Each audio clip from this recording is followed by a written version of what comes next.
Traveler in Paimon? I'm sorry. I hope I didn't scare you. Oh, no, you didn't scare us. Just gave us a little surprise. Looks like you've gotten even more powerful now.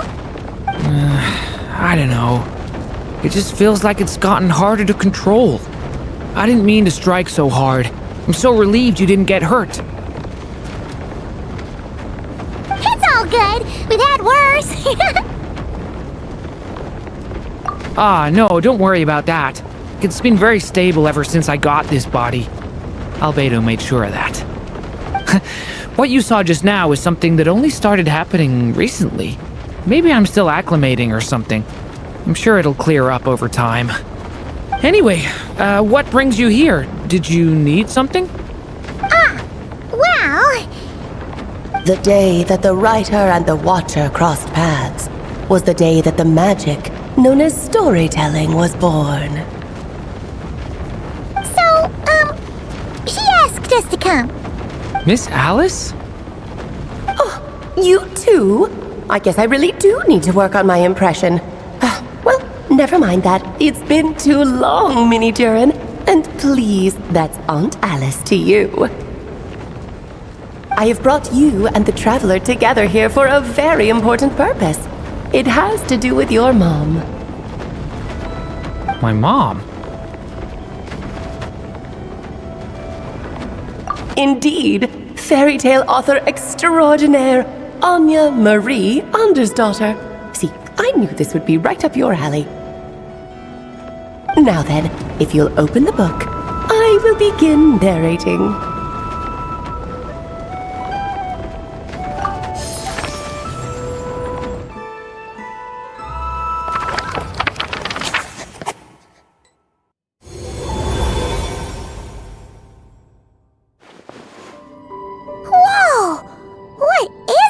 It reminds Paimon of Simulanka. The two are indeed similar. Both worlds were built using the same magic, after all.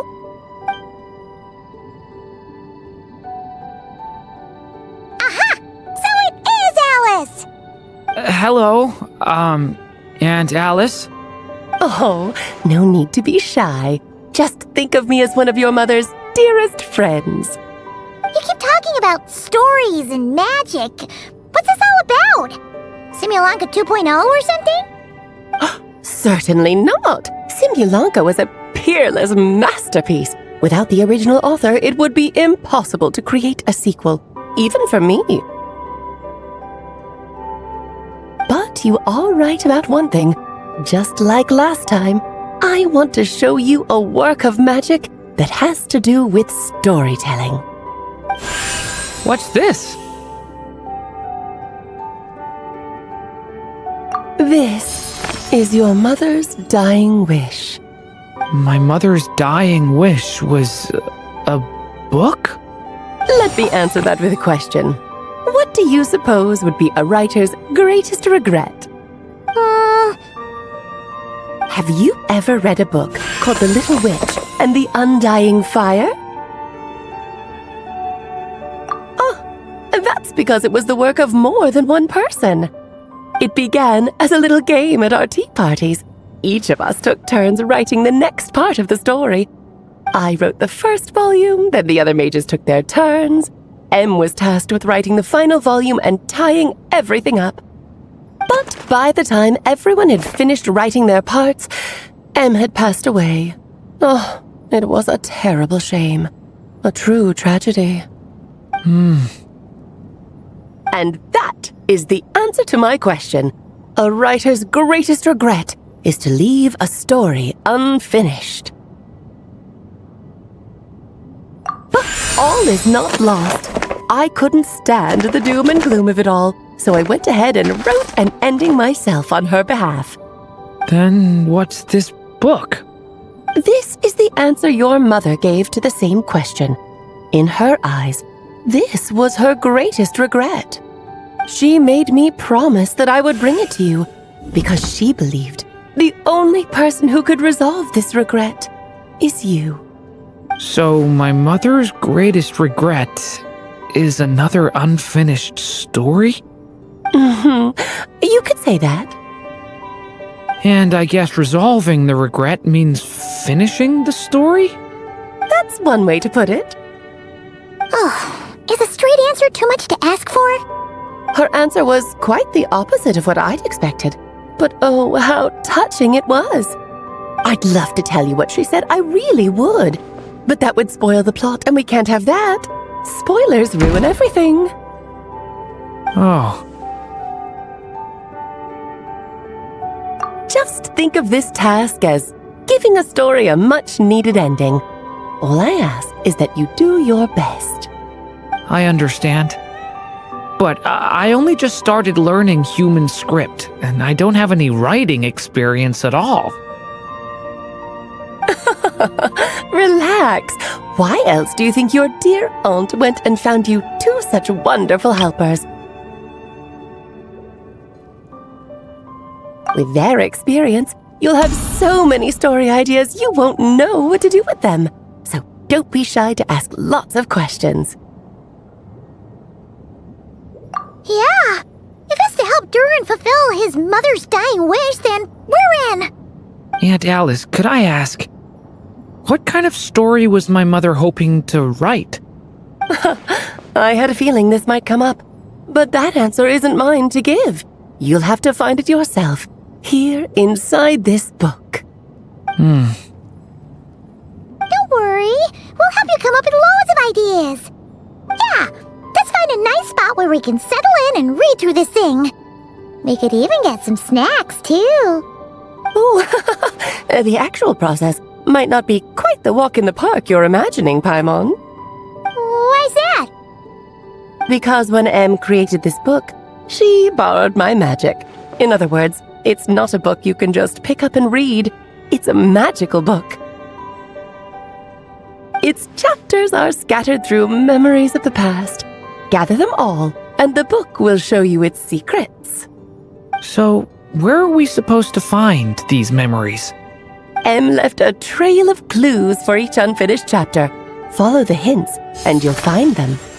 Oh, and when it comes to adding to the story yourselves, you'll need to use this. And this is... This, my dear little Paimon, is the ink Em left behind. Infused with a little of my own magic, of course. If you're planning on writing something inside the book, you'll need it. It's extremely precious, so be sure to use it sparingly. This is all that's left. So we need to search for the memories and keep an eye on how much ink we're using. Oh, it just had to be a wild goose chase, didn't it? Perhaps it's just another form of storytelling. Em was ever so creative when it came to things like that. Just think of it as a little challenge your mom left behind. Who knows? There could even be a mysterious prize at the end of it all.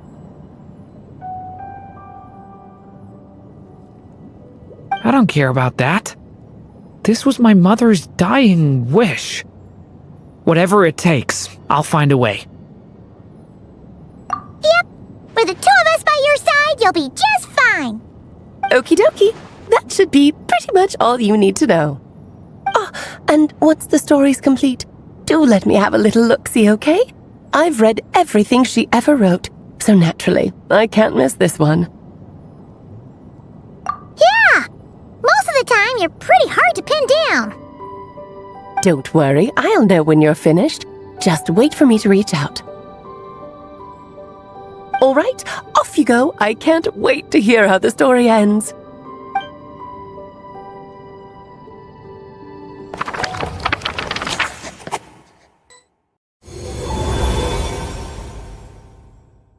Oh, here we are again. Alice's magic really is incredible, huh? Right. Alice mentioned we should be on the lookout for clues. Huh? A corner of repose for countless tales, watched over by the honor of knights. A place for stories to sleep, perchance to dream of ancient cities and the epics of ages past. There, a witch once spent a sleepless night, and all to bring forth a story yet untold. Find the place I speak of, for it is where the seeds of this story lie. Was that a riddle? Where do you think this mysterious place could be? Hey, you might actually be onto something. Guess that means we need to head back to Mondstadt? I had a feeling that's where we would be headed. After all, it's where my mother was from, and I bet it's where she wrote this story, too. Yeah, that makes sense. Still, I feel bad about dragging the two of you along on such a long journey. Don't worry about it. We don't really have much going on right now, so we're all yours. Come on, let's go!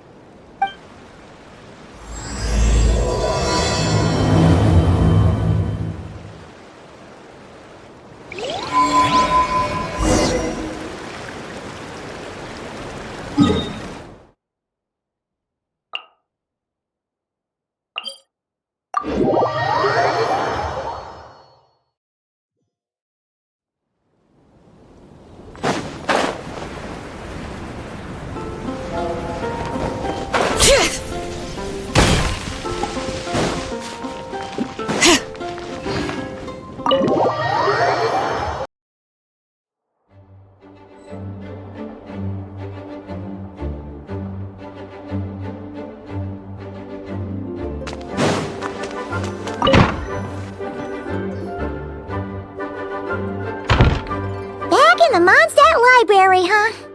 Talk about a trip down memory lane. So, we're supposed to find the seeds of the story, right? What do you think that means? Well, we're in a library, so it's gotta be books, right? But seriously, there's so many here. How are we supposed to know which ones we need? Making a racket in a library? You should know better than that. Sorry about that. Now, who do we have here? Ah, my golden-haired cutie. And my little horn cutie, too. Sorry, Miss Lisa. I know you taught me to be quiet in the library, but Paimon was just trying to help.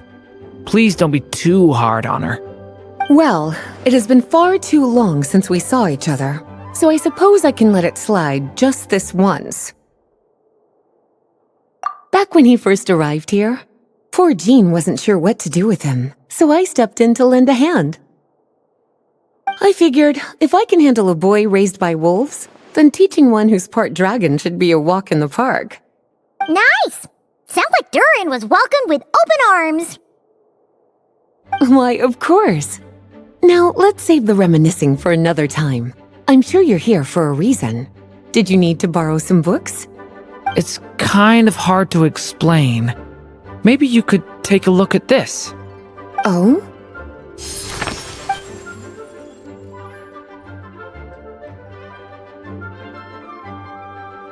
Ah, I see. These so-called seeds of the story must be the books that inspired its creation. That's just how it is with stories. They grow out of the tales that came before them. And that mage, I can almost picture her here, hundreds of years ago, scribbling away at one of these very desks. But we don't know anything about this story. How are we supposed to figure out which books inspired it? As it happens, just before I found you here, I was looking into something rather peculiar. One of the knights reported seeing some books that weren't listed anywhere in our catalog. Stranger still, just as he went to reach out for them, the books vanished into thin air. And then a while later, while he was browsing through other shelves, there they were again. Seriously? That particular knight knows this library inside and out. I'd be very surprised if he was seeing things. Something tells me these might just be the magical books you're after. According to the report, there are 3 of these books in total. I'll be relying on you to track them down, cuties.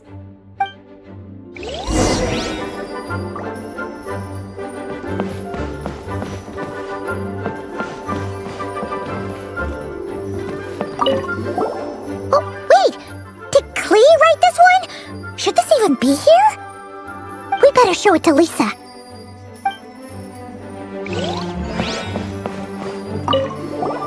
Kinda looks like a poetry collection.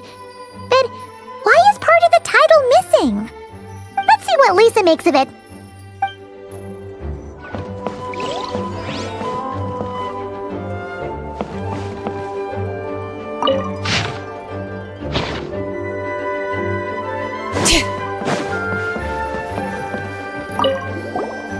Second strongest spell in existence.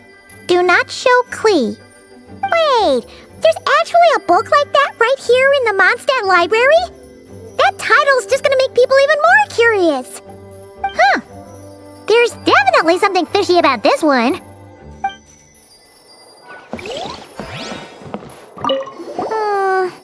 Let's hang on to this one for now. Could be one of the ones we're looking for. It's one of M's, after all.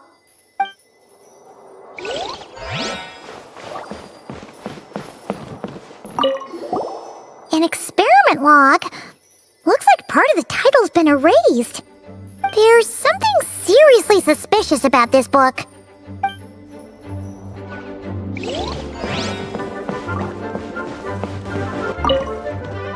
Well, did you manage to find them?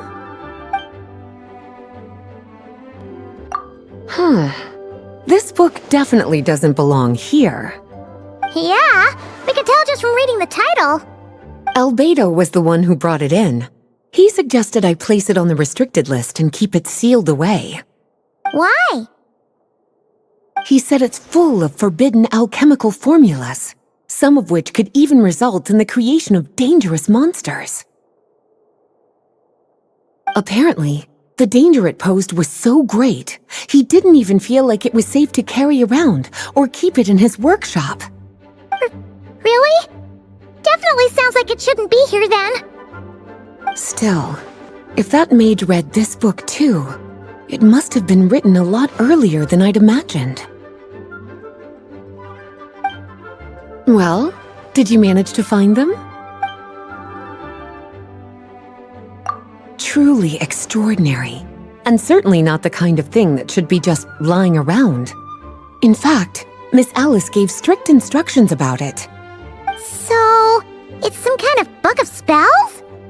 Paimon's guessing magic this powerful should be kept a secret. It's true.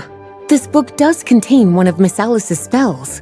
But honestly, virtually no one could actually pull it off, even if they tried. The only reason it's even meant to be in the restricted section is because we can't let Klee get her hands on it. After Klee was born, Miss Alice advised us to seal it away. She even added that little subtitle herself. So, it's to keep it away from Klee, huh?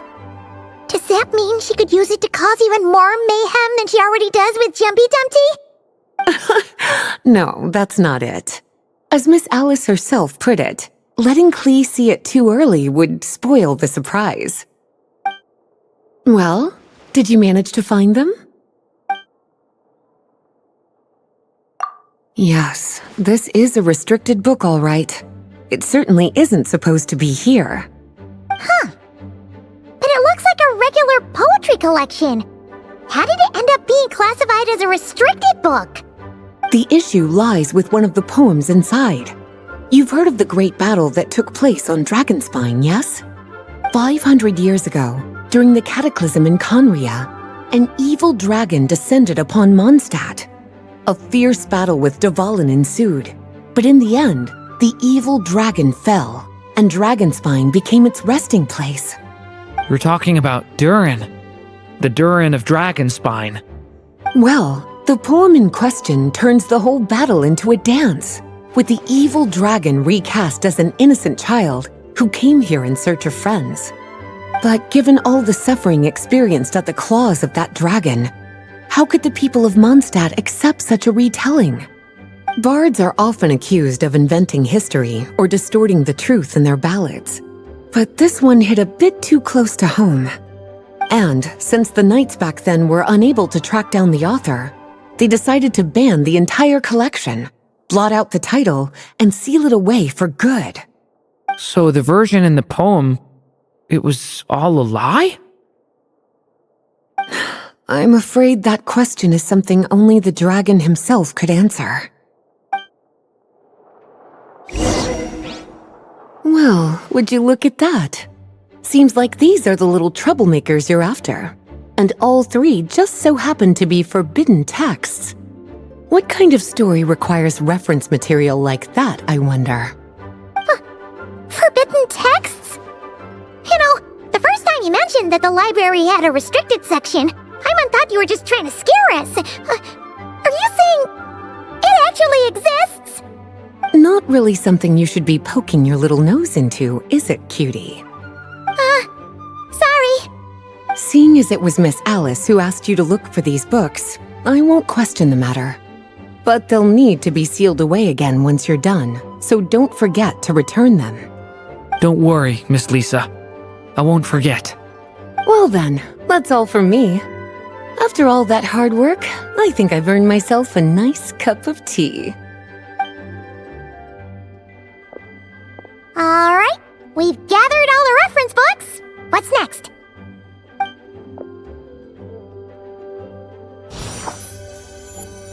Wait, look!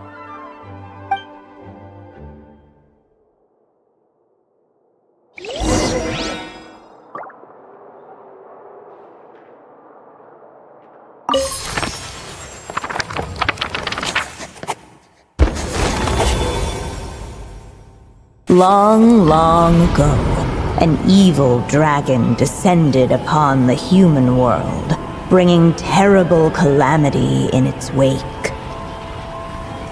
Bravely did the people resist, until at last the dragon lay slain. Later, a witch with a love for stories came upon the tale of the evil dragon, and for reasons she could not explain, felt a pang of sorrow on its behalf. For she knew, despite its body being born of wicked alchemy, all along, the dragon's soul was that of an innocent child. Right up to the moment of its death, it had no choice in becoming a vessel of calamity, nor could it fathom the cruel fate that lay before it. Though the witch had a love of stories, she was not pleased with how this one ended. No, that won't do, she thought. I'll write you a better ending instead. And so she set off to do just that, borrowing a little magic from her friend.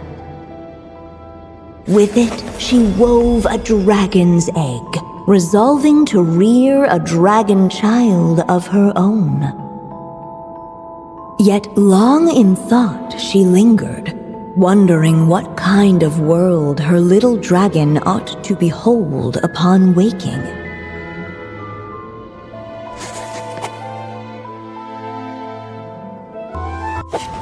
At last she made her mind up, adorning the cradle with a trace of palatial splendor. Then she quietly waited for the egg to hatch.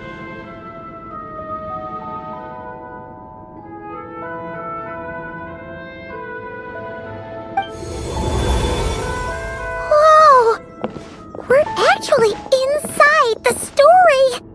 This must be Aunt Alice's magic. Yeah. A story about me? Why don't we just see where the story takes us? All we know is the beginning at this point. Okay. And now a golden-haired traveler, a silvery sprite, and a dragon-born youth step onto the stage. What new chapter will their arrival bring? Whoa! That came out of nowhere! Was that the same voice we heard just now? Yeah. But why does it sound so familiar? I've missed this.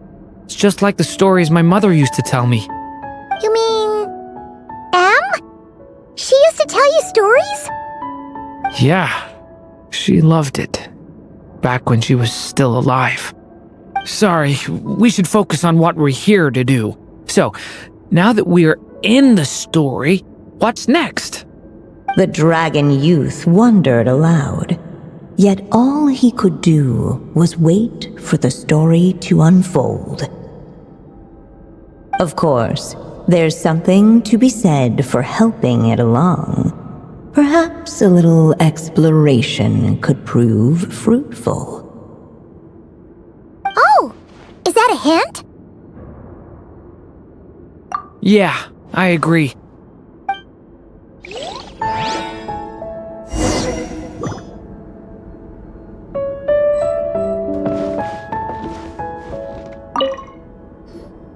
This Dodoko doll is meant to be the witch in the story, right? Wait a second. All the people we've seen that look like that turned out to be mages from the Hexen Circle. Do you think the witch in this story is one of them too? My mother had a hat just like this. Then, the witch must be M. Looks like this story really is about Durin, huh?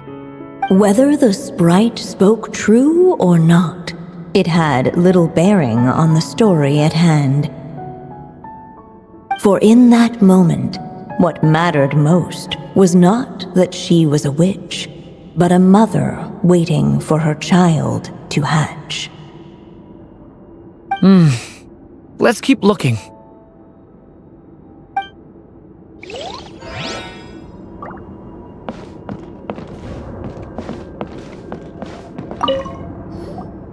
This Dodoko doll, all the people My mother had a... Then, Whether the... For in that...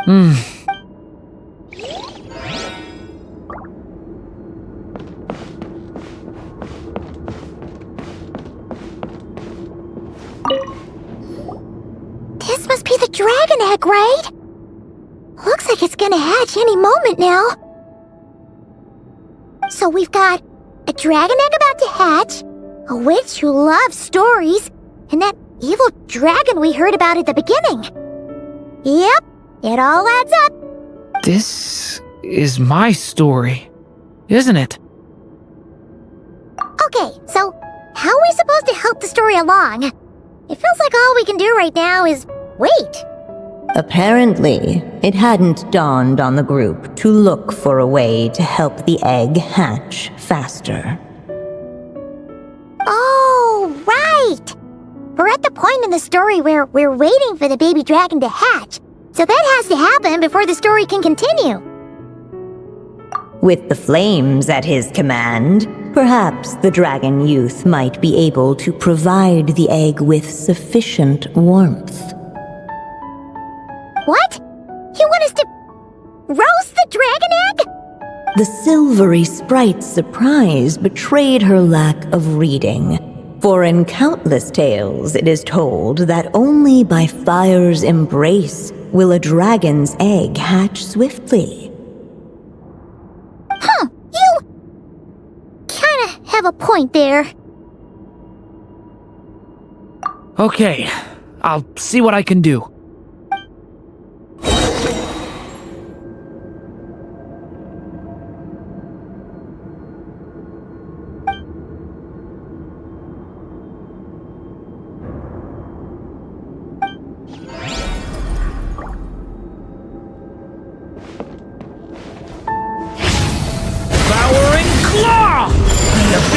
burning shadow! Clearly, both the golden-haired traveler and the dragon youth were eagerly awaiting the little dragon's birth, though perhaps their longing burned a little too brightly.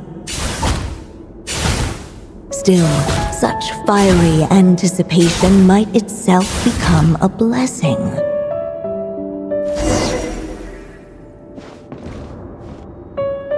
At last, under the witch's expectant gaze, the little dragon broke free from its shell. No living being has ever decided the moment of its birth. You were no exception, my child. I brought you into being because I willed it so, just like the witch who created that evil dragon. But I promise you this. Your birth was wanted. You are loved, and you will have a different fate than the dragon that came before you. You've never told me those things before, but for some reason, I always knew. Thank you for bringing me into this world.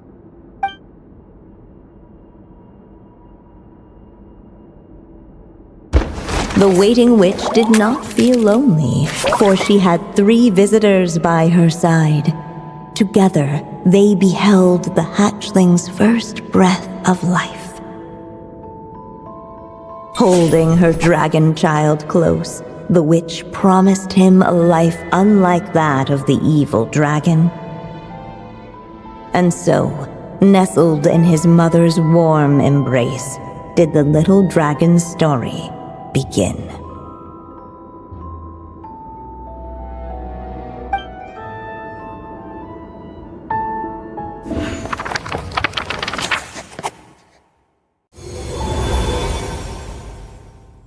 Wait, isn't this Mondstadt? Looks like we're back in the real world. Looks like there's more written on the page now and less ink left than before. So, does that mean we've completed this chapter? Yeah, but why does M seem to think that the story isn't finished yet? Durin broke free from the curse, came into this world with a new body, and even made a bunch of new friends. That already sounds like a happy ending to Paimon. True. Everything's always so mysterious with these mages. Guess all we can do is wait for more clues. Huh.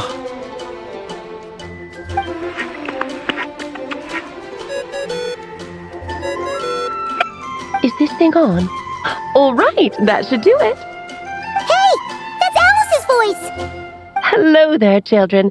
If you're hearing this, you've stumbled upon the little recording I left for you. I thought you could use a few hints about how the book works. By now, I'm guessing you've already begun to leave your mark on the story. You should know, however, that the book needs time to absorb the ink, so the next chapter's clues won't show up right away. Wait, so even magic ink needs time to dry? The good news is, you can return to any chapter you've already completed and continue to explore the mystical, magical storybook world you helped create. Have fun, dearies. Toodles! Oh, man! Paimon was so ready to knock this out in one go! Maybe it's for the best. Sooner or later, we'll end up being whisked off to another world again, and if that happens, who knows when we'll be able to come back. So it might be good to take a break while we can. A break. Yeah! Paimon has a sudden craving for the good hunter's sticky honey roast. And we happen to be in Mondstadt, so... So let's meet up here later. I need to find Miss Lisa to return those books anyway.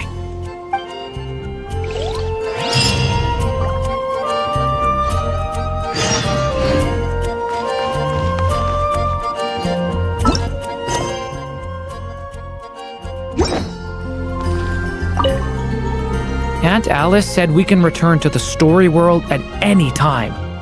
If you feel like checking it out again, just come find me.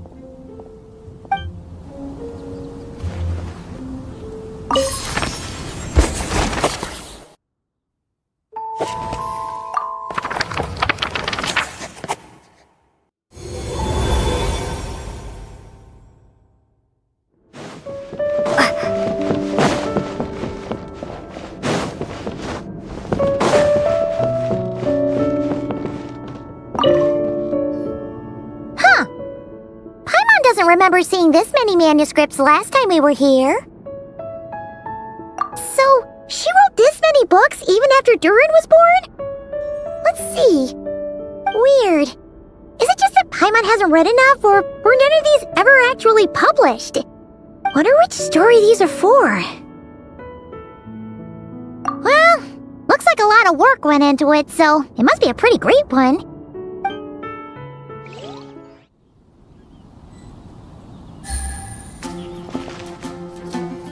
Hey, Durin! Any more clues for us? We're all set for the next chapter. Yeah, I was just about to come find you. Let's see what it says. Now sprout to life the story's seeds, stirred by wind-born melodies. Then on that breeze the music leaves, fading into distant memories. Seek the place where wind and tale entwine, and once there, make 3 riddles into verse, and 3 melodies into song.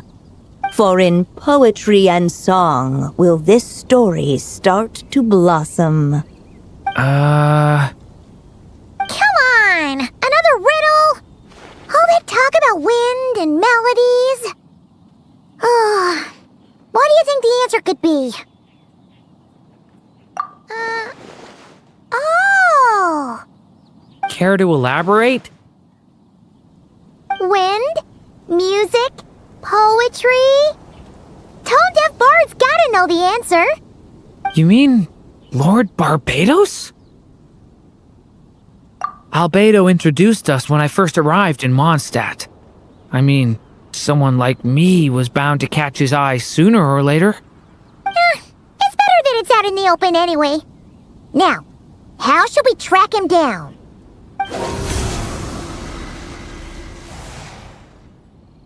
I'm pretty sure he's already caught wind of what's going on here. Why don't we just see where the wind takes us? Right. He definitely makes it easy to forget he's a real god sometimes.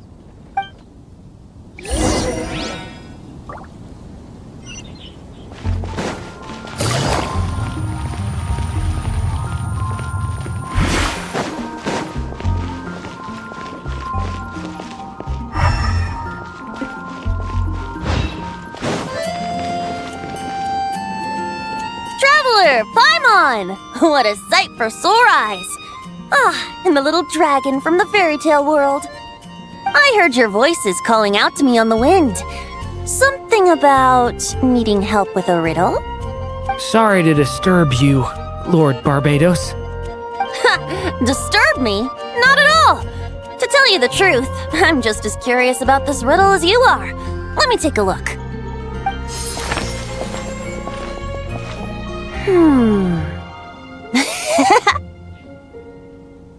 What is it? Did you figure out the answer? 3 riddles and 3 melodies. That sure takes me back. The answer you seek lies hidden in memory. Looks like running to Tone-Deaf Bard was the right call after all. Long ago, those mages came to Mondstadt, seeking to test their strength against mine. But I replied, let us make music, not war, and resolve our conflicts through song. So I strummed my lyre and sang them this verse. Oh wind, welcome now, my guests. Pass through verdant leaves unseen, where shape your formless self may take, and offer up a graceful scene, a fleeting gift for welcome's sake. Leap at the edge of a sea of clouds, where land meets sky and sky meets ground. There frighten off the noisy crowds and bring my guests a calm profound. Fly beneath the stars up high, where mortal noise is swept aside, that my dear guests with starry eyes may share the dreams they hold inside. Now go to where I vowed to keep a quiet spot for them to sleep. No clash, no contest bars the way. Just tea and mirth to fill the day. There you have it, the 3 melodies. As for the answers to those 3 riddles, I trust you can guess them by now. The woods, the edge of a cliff, and the sky? Correct! Funnily enough, your mother was also the first to solve it, all that time ago. There must be some kind of special rapport between those who write stories and those who sing them. The woods, a cliff, and the sky. Oh! So that's where it is! I suppose the spot that answer points to is where you're headed next. You should know, after solving my riddle, the mages even accepted my proposal and made that location their official meeting spot. And going by what your book is suggesting, once you found it, you might want to try playing the melody I just shared with you. Guess you can be pretty reliable when it counts, huh, Great Animal Archon? Thanks for the help, Lord Barbados. Still got questions for me, huh? Yeah, you must have read countless tales in your time, being a wandering bard and all. In your experience, why might an author consider a story unfinished? Unfinished? Well, I guess if there's something left to accomplish in the story, or, if the last line goes, "To be continued." Huh? Wow, your helpfulness lasted for like 1 second. In all seriousness, I would think the answer to that question lies in your mother's story itself. It's not my place to pry any further. All right then, we should get going.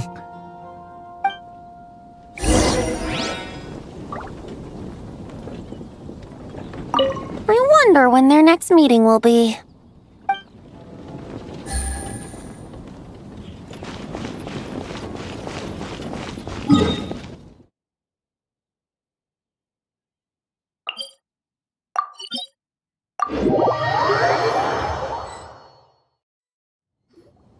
Okay, we're here! Now, we just need to play the 3 melodies, and we should be able to gather the memories for the next chapter, right? A musical performance? Huh. Out of all the things Miss Lisa has taught me, that's the one I'm worst at.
Even a war that shook the world could not halt the witches' gatherings. Yet even so, with the passing of time, 3 of their teacups no longer came to be set. The witches did not linger long in sorrow, for the story witch had brought glad tidings of her own. Born was her dragon child, safe and sound. Her fellow witches offered up their blessings, eagerly debating how to celebrate the child's birth.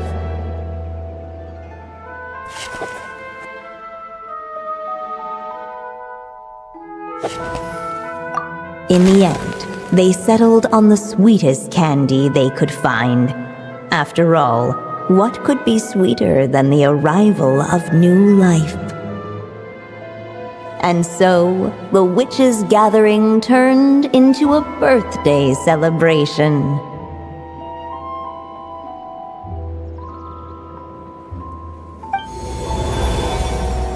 So, we're back in the story world, huh? As if from nowhere, new guests appeared at the witches' table. Perhaps they too had come to celebrate the dragon child's birthday. Yet while everyone else was busy thinking about what kind of gift to offer, these three seemed to have come empty-handed. Hardly the recipe for a warm welcome to a birthday party, now is it? A gift? Hey! What's this all about? We only just found out this was a party! While the guests voiced their complaints and grievances, perhaps they should have been wondering what kind of gift to give instead. So, we need to bring a gift to advance the story? But where are we supposed to get something like that? Perhaps it would be a good idea to have a look around. Why didn't you just say so?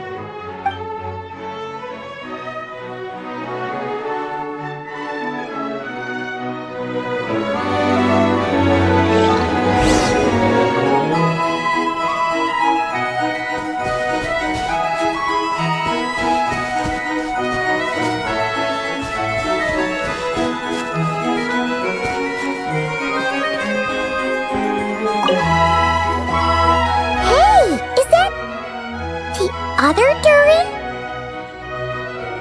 Hey, Mini Durin! Nope, no reaction.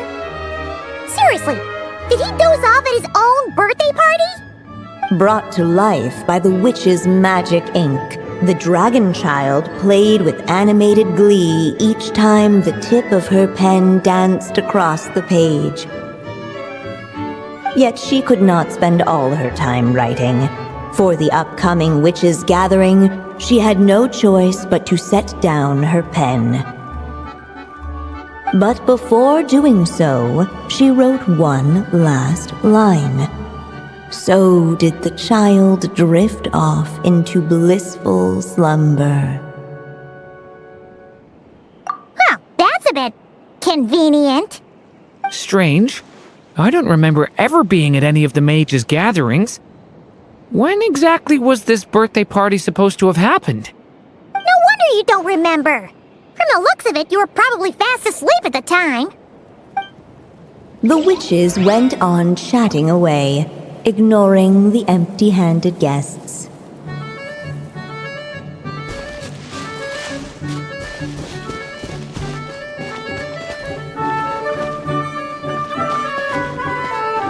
The witches went on chatting away, ignoring the empty-handed guests.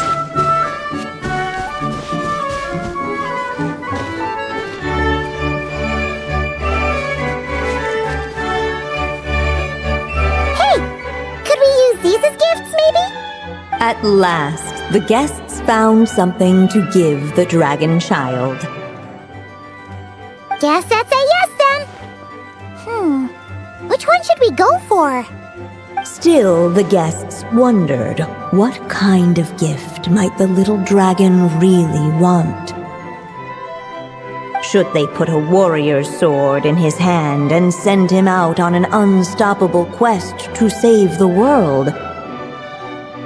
Or perhaps a wandering hero's slingshot and the promise of a life of endless, uncharted adventure? Or maybe even a scholar's tome and the chance to take on all the world's unsolved mysteries. Okay. Wow. That's a lot of pressure all of a sudden.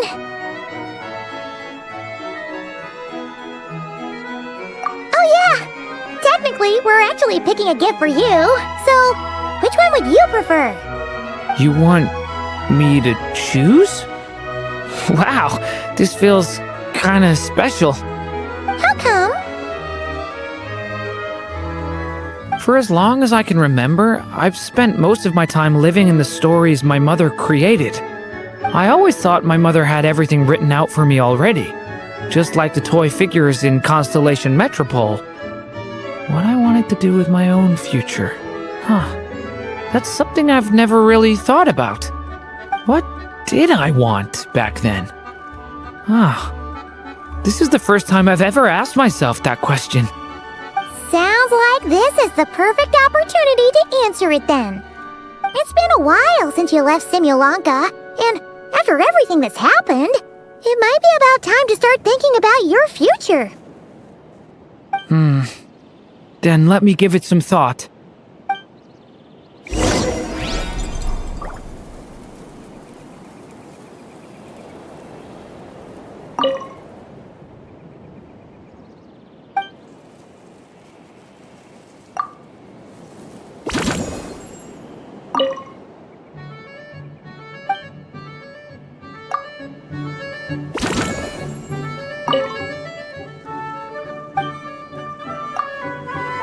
The guests hesitated, and not without good reason.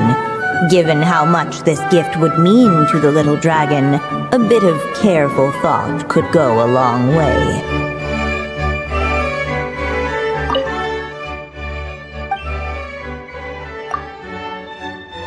In the end, the guests settled on the warrior's sword.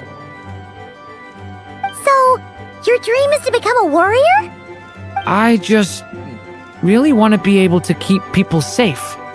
If my time in Nodcry taught me anything, it's that a lot of problems in this world can only be settled by strength of arms. As long as I can help people, that's enough for me. Really? But I don't think it's enough.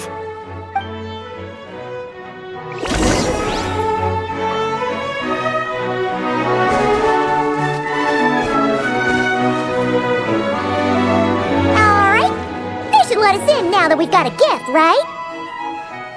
Hello there. Brought a gift this time? The newly arrived guest presented his gift, wishing the little dragon a future as an indomitable warrior.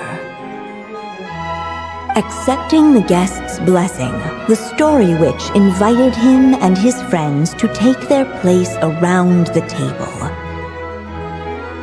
Finally, she could introduce them all to her dragon child, telling all in attendance about the moment of his hatching, and of course, the name he'd been given. It was then that the Seer Witch, diviner of the stars, withdrew her gaze from the heavens and turned a sorrowful glance upon the little dragon. You gave him the same name as that evil dragon? That's right. But the life I intend for him shall be very different. What folly to love so blindly. For as you must know, a name is the mirror of destiny itself. He who bears an evil dragon's name must also inherit the fate of its previous owner. His fate has been foretold. Then I'll rewrite it. The witches at the table fell silent, for they knew the Seer Witch's words had never once proven wrong.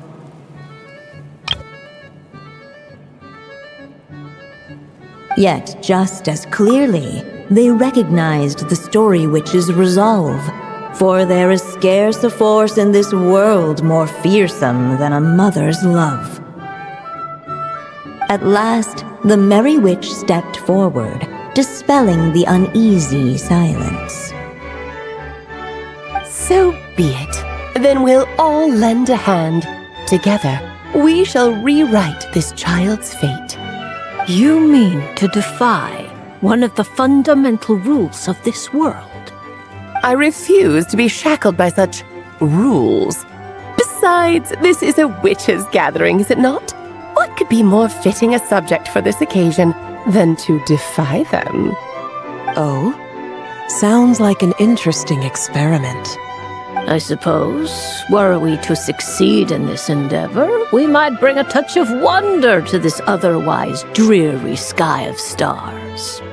The Merry Witch finally talked them all round, just like she had done many times before. Warm and strong as the sun she was, so much so, in fact, that those who her light shined down upon had no choice but to bask in it.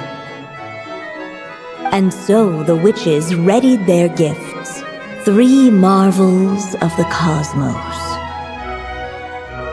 For this child, I shall decipher the ravings of the heavens and lay bare before him the trickery of fate. For this child, I shall leave a formula powerful enough to unravel the very origins of this world, that he may seek another solution for the conundrum of his life. For this child, I shall call upon wondrous magic to make possible his impossible wish. All the Story Witch had was the pen in her hand, yet with the love that flowed from it, she resolved to bring forth a marvel of her own. For this child, I shall leave behind the last story I will ever write, and with it, a path to an ending yet untold. With the witch's blessings given and received, the little dragon's fate at last began to turn. In the midst of the dragon child's birthday celebration, the seer witch proclaimed her prophecy. The child had been given the evil dragon's name, and with it, the burden of its fate.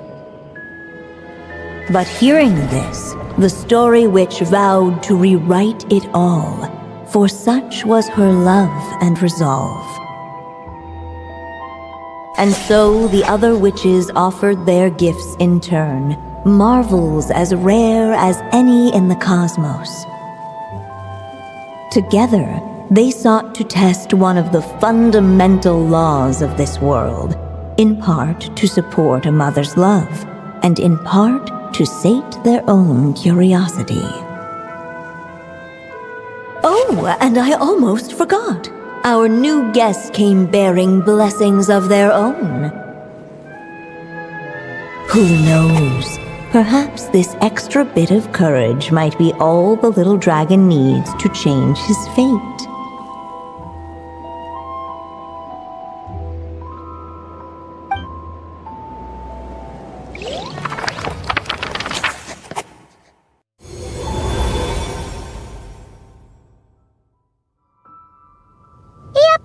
Looks like we've completed this chapter, too. Those witches in the story were the mages of the Hexen Circle, right? They sure seem to care a lot about you, Durin. But, Paimon kinda had trouble following their conversation. Just a bunch of mystery, as usual. The evil dragon's fate. Oh, is that what you're worried about? But didn't we already take care of that?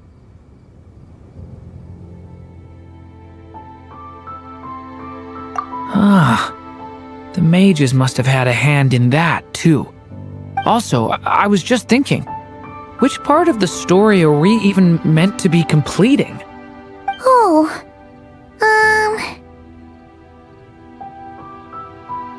it feels less like we're filling in the gaps and more like we're adding something new altogether. But we use the ink, right? And the book hasn't given us any more clues, so that must mean our task is complete. At least for now. Yeah, I guess we're doing something right.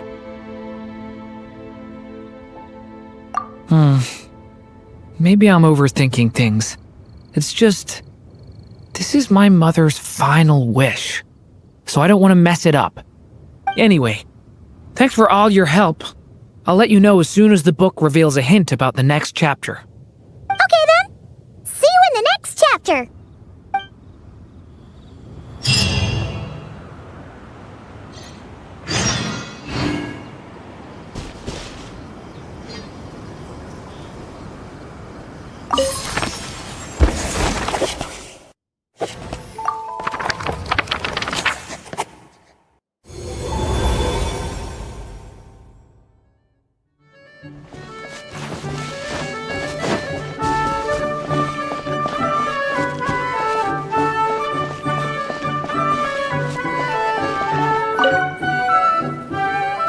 fate, the tricksy witch has nearly the entirety of the snowy lands in her grasp.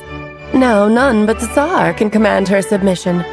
Such a pity that she can no longer spare the time to join our gatherings. Tell me, does the Wander Witch still roam among the stars? Who can say how long we'll have to wait for her return? I had hoped sharing all the fun little stories from our gatherings might entice her to remain. Then how about the Memory Witch? Does she still walk the mortal realm? Yes, she has that secret mission of hers to accomplish, so she couldn't make it to our gathering. But she doesn't seem to regret her choice, so naturally, it's not my place to pry. As rare a chance to gather as this, and yet almost half of us are absent. Cheer up. At least you came with good tidings. I suppose I'm just feeling a little sentimental. After all, there will come a day when I, too, am among those absent at these gatherings. Some say the god of fate calls the outcome of every dice roll before it's even made. And that's why the secret to winning a lot of games is having that god on your side. Your luck is amazing, Kaya. Your turn. Give it another shot. Fear not, O Crimson Dragonborn, for I, the Princess of Ertalang, have bestowed upon you the benediction of the midnight hour, and with it you shall surely smite this usurper. Mein Fräulein means to say she's rooting for you in secret. Oh, and that you must, at all cost, defeat the one who snatched her limited edition card back.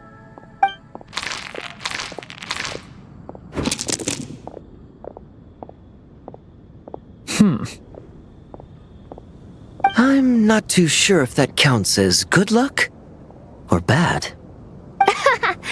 'Tis not but the perfidious machinations of fate. Hey, everyone! Miss Honorary Knight and Paimon, you're back! It's good to see you, Honorary Knight. Mein Fräulein is quite invested in the outcome of this match, so please, allow me to extend greetings on her behalf. Of course! But if you're out playing cards, how come you're not over at the Cat's Tail? There's something about our horned friend over there that seems to frighten off little animals. Could be because he used to be a dragon.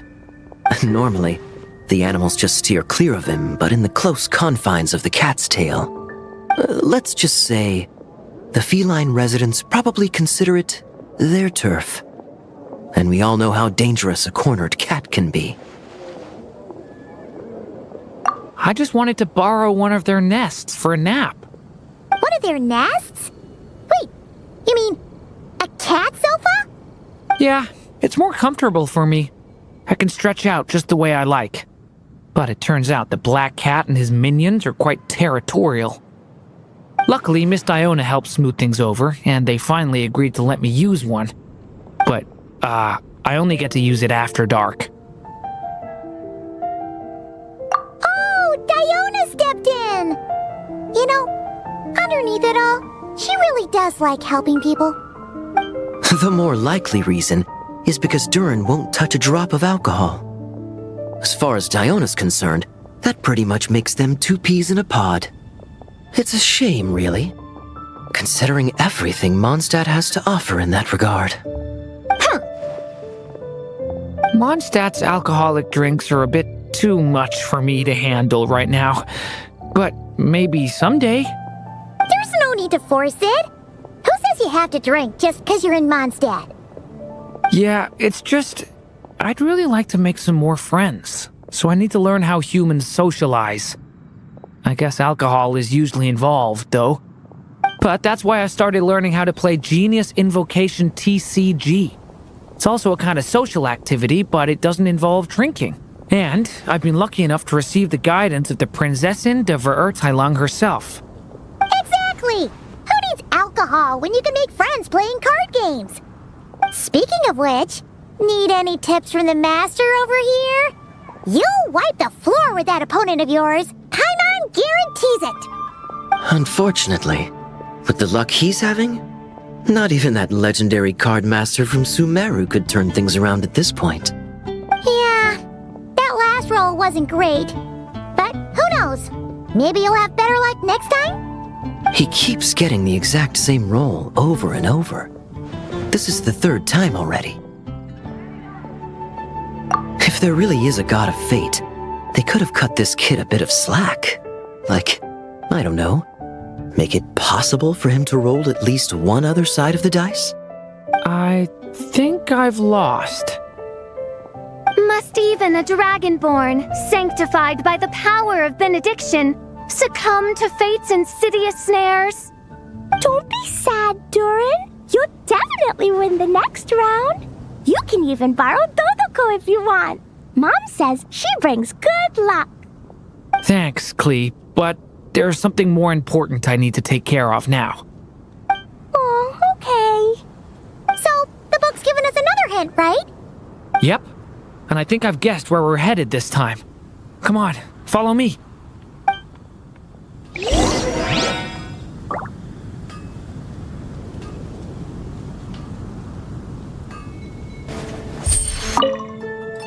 Miss Honorary Knight and Durin, are you heading off on a big adventure? But Master Jean said I can't leave the city today. Promise me you'll tell me all about it when you get back, okay?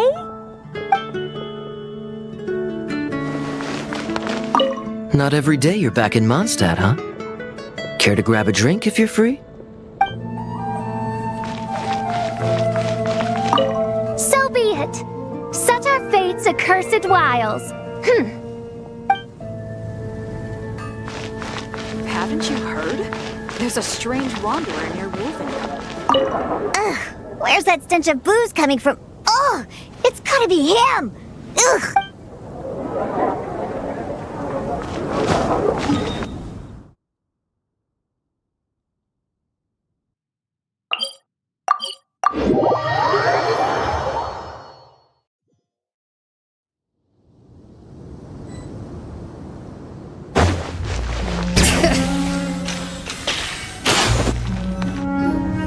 In what sort of castle might a storybook dragon dwell?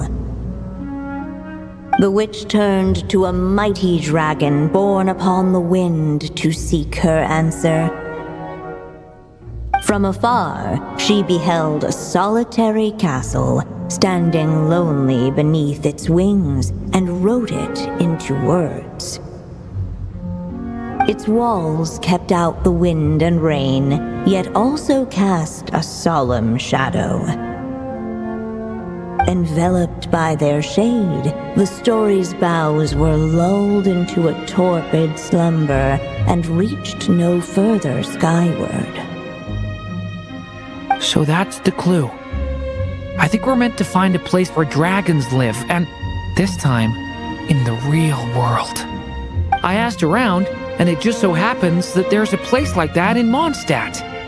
Yep, that checks out.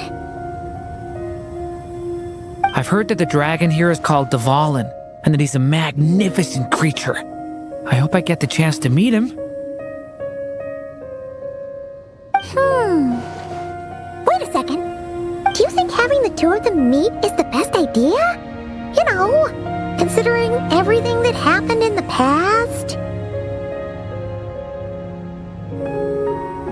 How would we even explain everything to him? Well, if we do run into Dvalin, it should turn out okay with us there at least. Is something wrong? Nope. Let's go!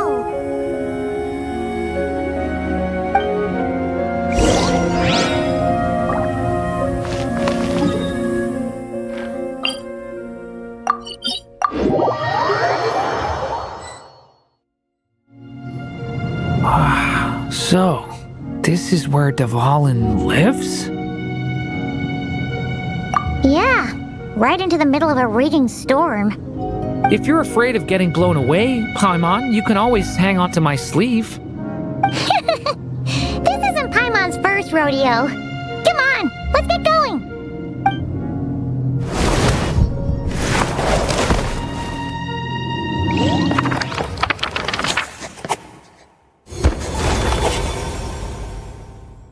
The little dragon grew with each passing day, and the story witch, who loved him dearly, built him a big, beautiful castle.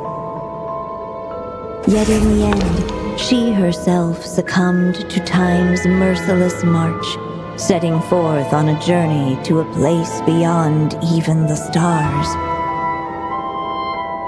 All of a sudden, the little dragon found himself alone. He tried leaving the castle to make some new friends. But already he had grown the claws and scales of an evil dragon, just as the prophecy had foretold. Afraid he might hurt someone, the gentle little dragon hid within the castle his mother had built and came forth no more.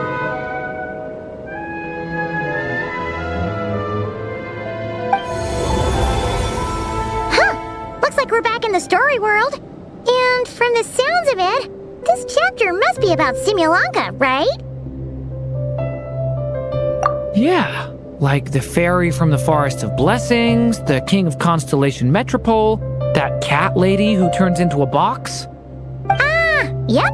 That will be Nilu, Navia, and Kirara. Oh, and there's Hat Guy, too.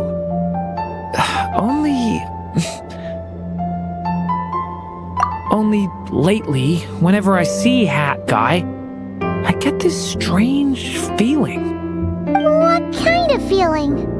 It's like there's something on his mind. He hasn't told me what it is, but I can sense it all the same. Well, he's always been kind of broody.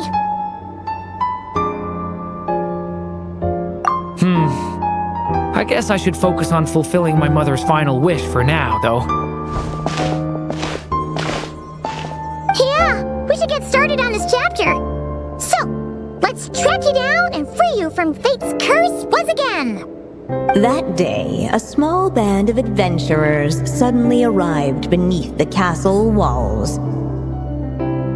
They promised to help the little dragon cast off the curse of fate. Yet as they stood beneath the castle walls, it appeared they had no idea how to even begin. Hey! Instead of making fun of us, how about giving us a hint? The little dragon had shut himself inside the tall tower at the castle's center.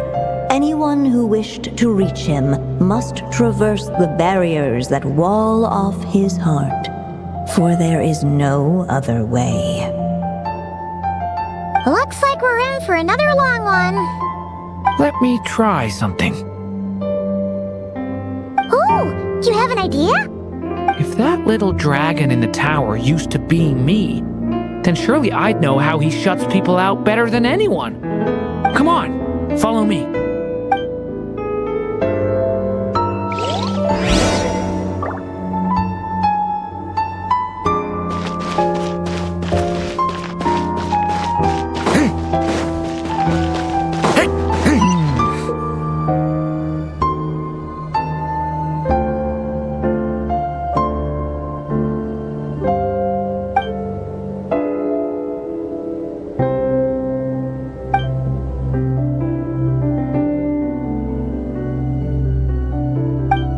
Telescope.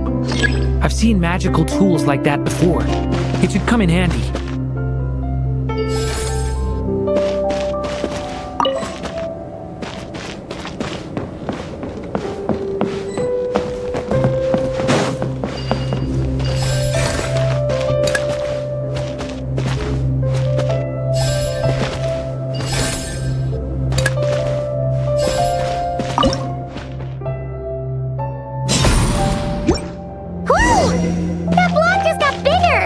Get past the obstacles ahead by using these blocks to jump upwards.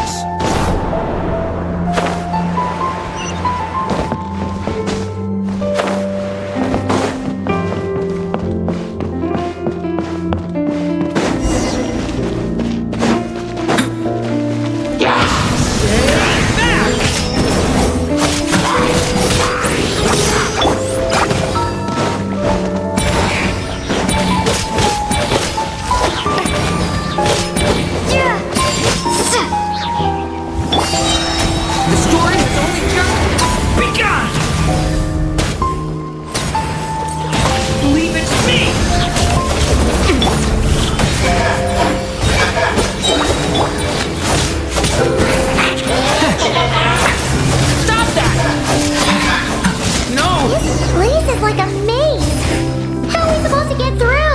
just have to check each spot.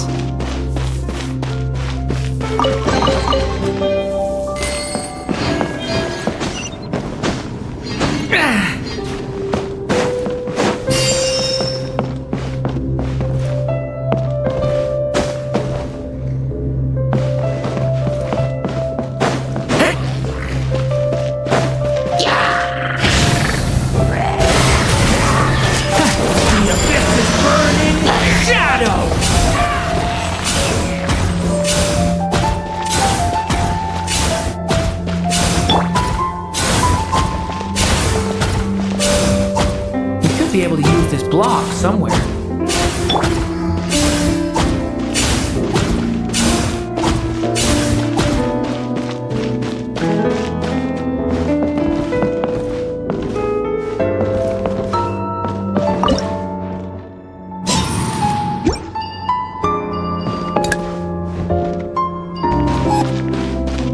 Looks like this telescope is missing some blocks. Oh, let's try the one we just picked up. Still not enough. Guess we'll have to keep searching.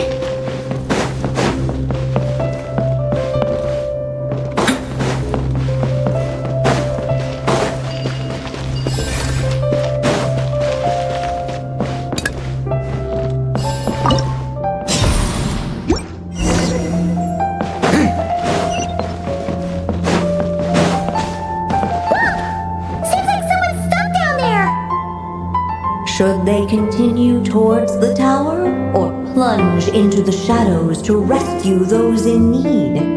A difficult dilemma indeed. The path to the tower is up ahead. We better stick with Durin. It's so dark here. Hey, there's a fire over there. Let's go check it out.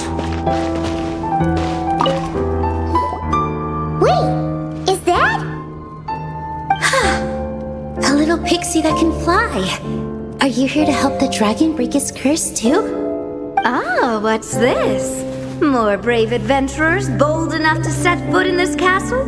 Come, join the ranks of your liege's guard. Nilu and Navia! Nilu? No. I'm a flying squirrel fairy. And I'm a giraffe king. Not this Navia you speak of. That's right. Oh, and don't forget Catbox Lady. Are you friend or foe? Friend! Definitely friend! Miss, Catbox Lady? Yeah, Similanka is a big part of Durin's story. So, guess it's no surprise the people we were with there would make an appearance. Okay, I think I get it now. Flying Squirrel Fairy, Giraffe King, Catbox Lady, please follow me.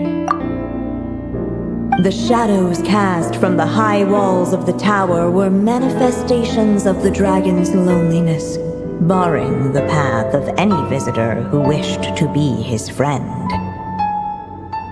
The group of brave creatures sought to aid the little dragon in lifting his curse, yet without light to lead the way. The group was trapped, waiting on a miracle. These shadows are blocking our path. It seems like the little dragon is afraid to meet us. If only we had more firelight. But you three don't seem to fear these shadows. Why? Because I carry more than enough firelight for all of us. Besides, even though we're here to complete the story, who says it can't look a little different this time? Before I met you all, I was so sure I'd never make a single friend. I pushed away anyone who tried to get close, until some kind of miracle brought you to me. This time, allow me to return the favor. I'm not sure I followed all that, but you want to help the little dragon break his curse too, right? Yes, so please, come with me.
Stay back!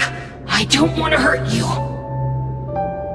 Loneliness and fear had built a cage around his heart, shutting out all who would look upon him. And thus, all the adventurers could see was his shadow. Don't worry, we can help you! Don't come any closer!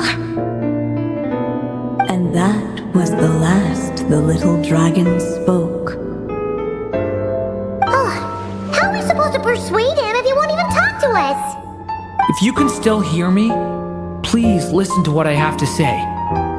Your claws and scales aren't some kind of inescapable curse, you know? You'll overcome it one day and make lots of new friends. I'm sure you think I'm lying.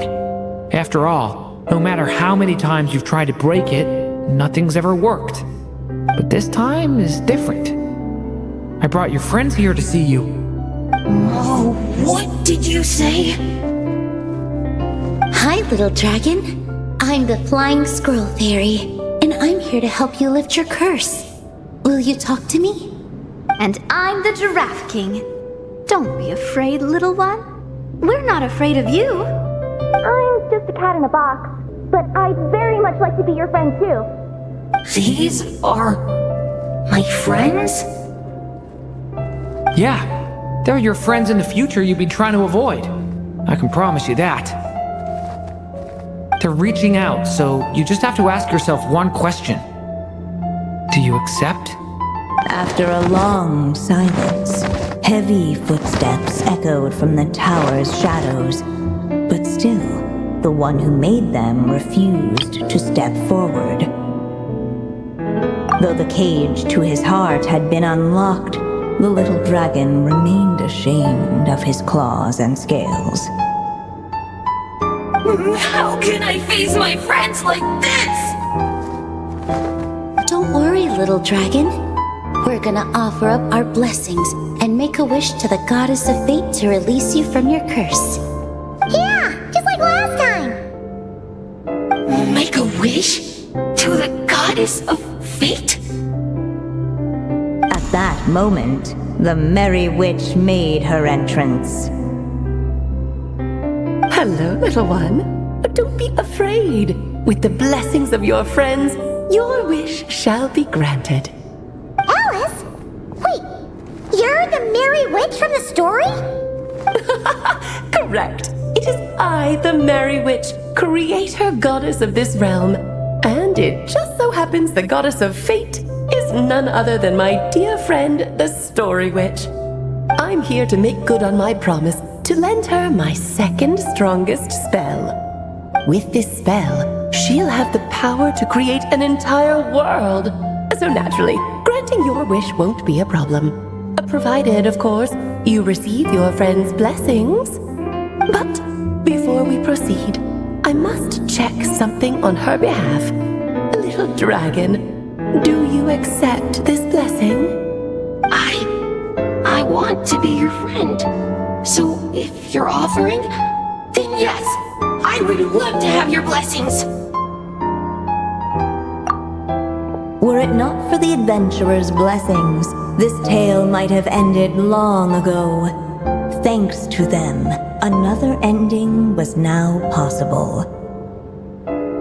Yet in that moment, they did not know if this blessing was truly a gift or just another trial in disguise. What? You didn't say a word when we actually needed a clue, but now at a critical moment like this, you turn up and start playing mind games? Another trial. Ha, that actually sounds about right. Be it the fictional problems of Simulanka or unavoidable conflicts in the real world, if you think about it, that's what they've been all along. But if it wasn't for those trials, I never would have met any of you. So, despite all that, I'd still like to give my blessings. That's the spirit! Come on, Durin! Let's help you make your wish come true again! On behalf of both my past and present selves, thank you, my friends. Fortunately, a brave band of adventurers heard tell of the little dragon story. Determined to lift his curse, they fought their way through countless trials. To help him, they offered up their blessings and made a wish to the goddess of fate. At last, their wish was granted. Shaking off his scales, the little dragon stepped out of the tower's gloom. But his time in the world beyond the castle would soon teach him this gift would bring blessings and trials of its own.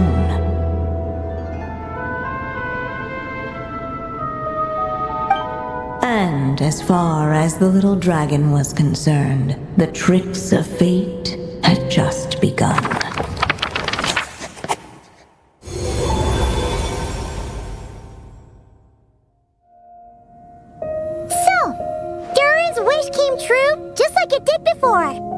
If this story was written by my mother, then surely that was the last chapter we just completed. Oh yeah! So, in other words, we finished it! Looks like that's a wrap on Alice's task, and there's even some ink to spare. Guess we'll have to wait for her to make contact, like she said. So, my mother's final story has finally come to a close. Sounds like you're a little sad to see it end. Back when I was still living in Simulanka, I was always under the illusion that my mother had never truly left. Every day I spent immersed in that world. It felt like she was right there by my side, still reading me bedtime stories. But now... Durin! That's right! And you've got so many other friends waiting for you back in Mondstadt! Yeah. Speaking of which, after all that flying around, Paimon's starting to feel hungry again. So, why don't we head back to Mondstadt?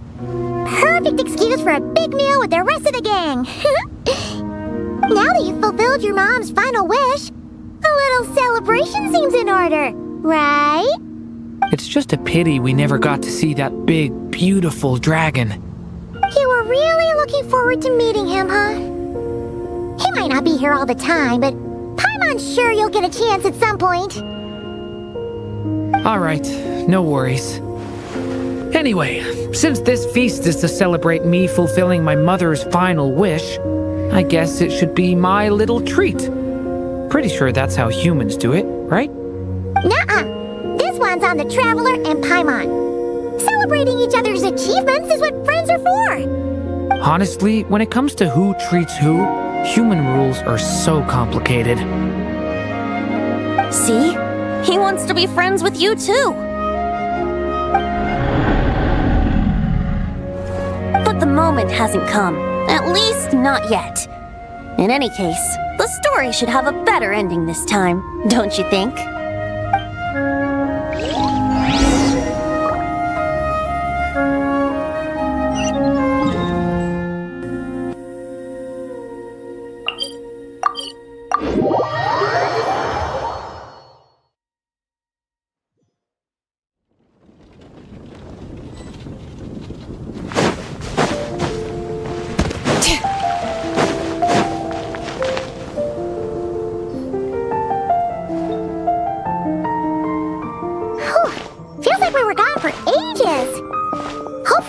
Everyone's still here.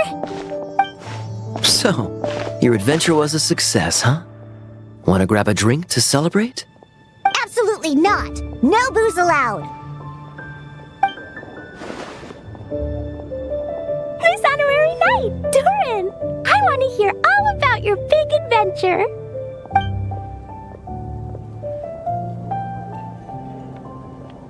We're gonna order a big meal for everybody first. We'll talk while we eat.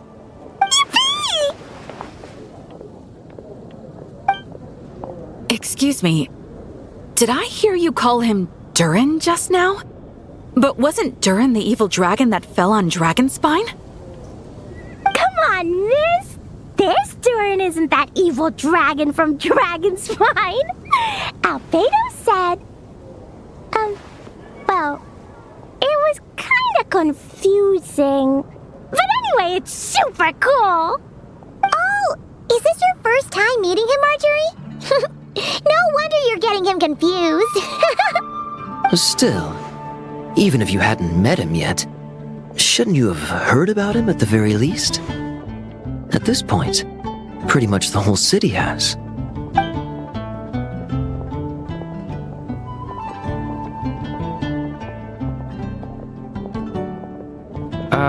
Why is everyone... So, what exactly is his connection with the evil dragon? Wait, but those horns on his head... Surely he's not a... Did everyone just forget about Durin? No, that can't be.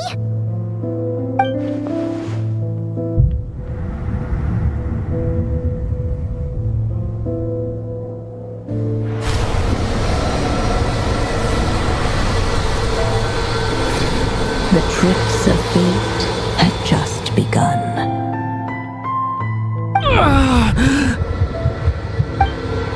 Watch out!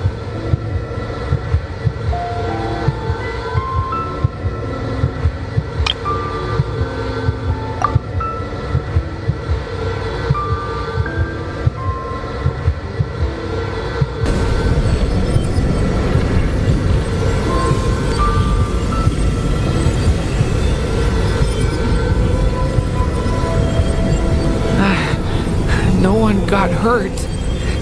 Did they? Durin! Durin!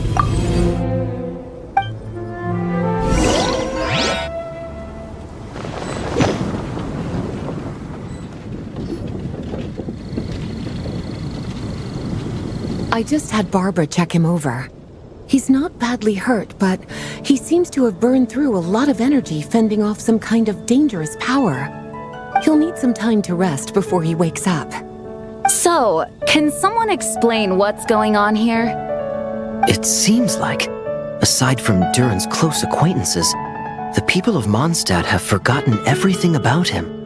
How could that even happen? Worse still, the abyssal power within him is showing signs of extreme instability. Could be a separate issue, though. I'm not sure. If the abyssal power inside him spirals out of control, Mondstadt will be in grave danger. I completely agree. All right then. As acting Grand Master, I'll send a letter requesting Albedo's immediate return. Until then, the Knights will watch over Durin. That's pretty much all we can do right now. Also, allow me to look after this book for now. If you need to consult it, just drop by my office. Do you think the book might have something to do with what's happening? It's just weird that Alice still hasn't contacted us. Maybe we should head back inside the book and take another look.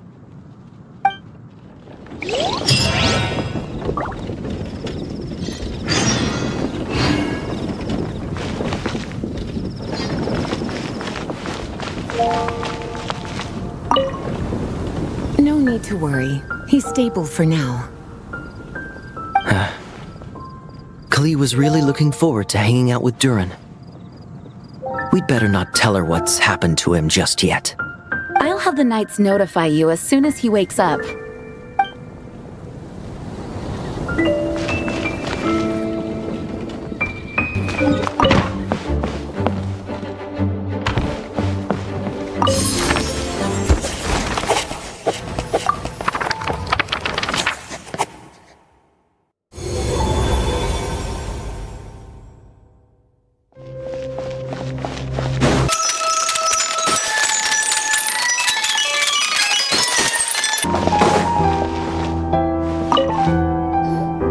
The story's witnesses arrived at a hidden nook tucked inside the towering walls, a place tied to one of the little dragon's most cherished memories.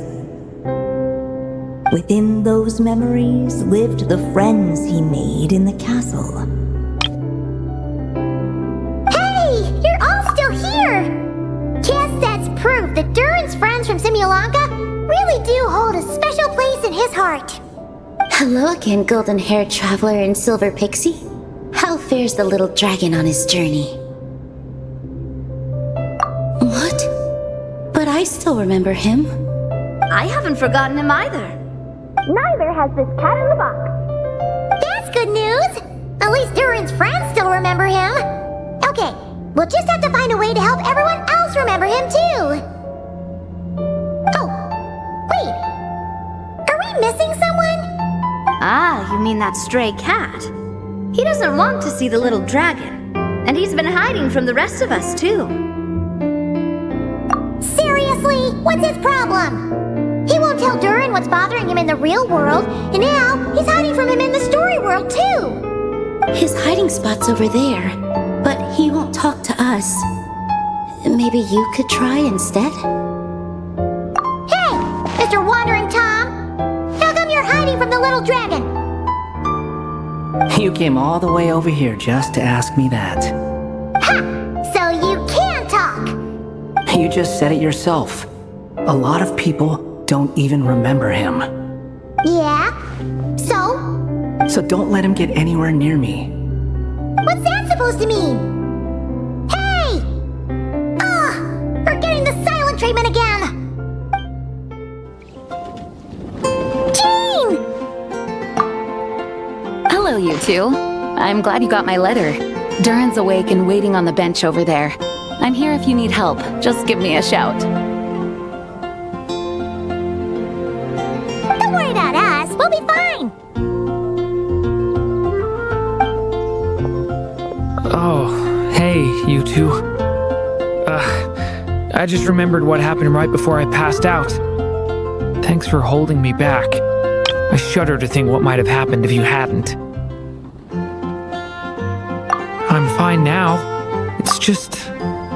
a lot of people seem to have forgotten me. Don't worry. We'll figure out a way to fix this. Why don't you start by telling us what happened?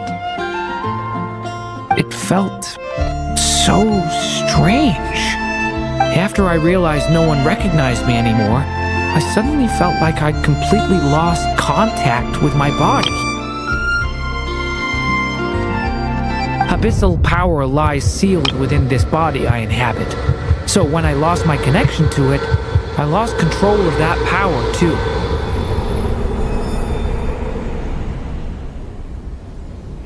It wasn't until I heard everyone calling my name that I was able to reconnect with my body. You lost contact with your body? Does that mean there's something wrong with it? Sounds like we need Albedo more than ever. I don't think the problem lies in Albedo's alchemy. Huh. But then, why are people forgetting you? Guess that's what we need to figure out.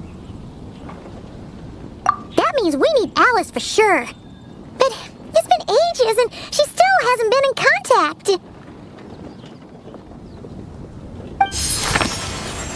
Now would be a really good time for a hint.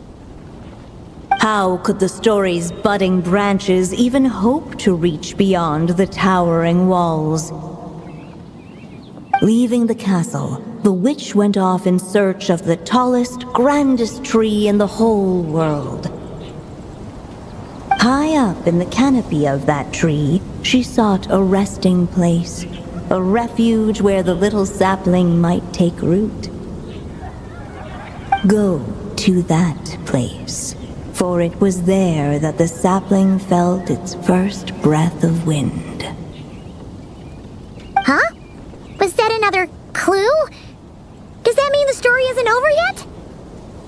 Leaving the castle. It just occurred to me. If this story is all about my own experiences, then wouldn't what happened after I left Simulanka be part of it too? But how could she possibly know exactly what would happen? And even if she did, how could we know when the story was complete? Yeah. Since we can't reach Alice right now, we'll just have to get to the bottom of this ourselves. But first, we gotta figure out where this riddle wants us to go. The tallest, grandest tree in the whole wide world. Huh. The only place that ever gave me that feeling was the one I ended up in right after leaving Simulanka. They had great coffee there too, and so many books you'd never run out of things to read.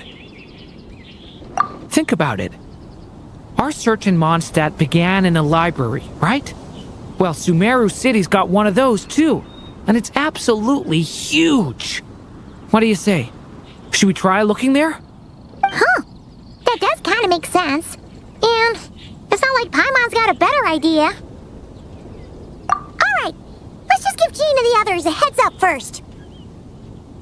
Well, it sounds like you've got a plan, so I won't interfere. All I ask is that you stay safe. Albedo won't be back for some time, and until he is, we can't know for sure how dangerous Durin might be in his current state. I'm so sorry about what happened before. Believe me, I'm not blaming you, and neither is anyone else here. If anything, it's the opposite. We're all just worried about you. Worried? About me? Come with me. I want to show you something. As soon as they heard you were awake, they all hurried over to see how you were doing. You all came to see me? A little birdie told me you're working on finishing a storybook. So maybe all those people losing their memories is just a plot twist waiting to be resolved. Miss Lisa, you always seem to know how to put my mind at ease. Please, everyone, don't worry about me. When I get back, I'll find a way to complete my mother's story, and the one we started, too.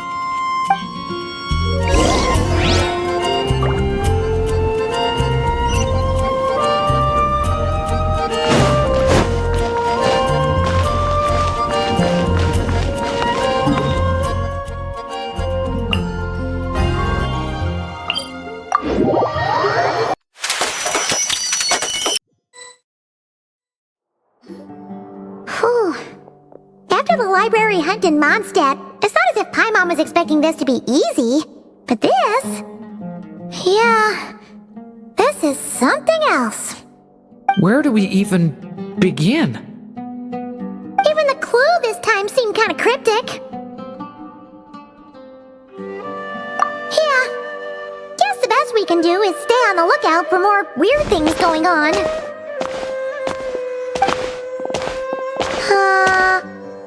Huh? Sorry, what was that?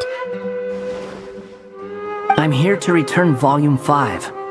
According to the catalog, Volume 5 of this series is not available for loan. I can't accept the return of a book that was never checked out in the first place. Let me put it this way. My copy is complete. Yours, on the other hand, is missing large amounts of content. So you should swap it for mine instead. Sir, you have to understand. Managing a library is a serious business, and we have protocols in place for this kind of thing. I can't just replace an important volume in our collection based on nothing more than your word. Hey! Look what the Wandering Tom dragged in! Oh, it's you.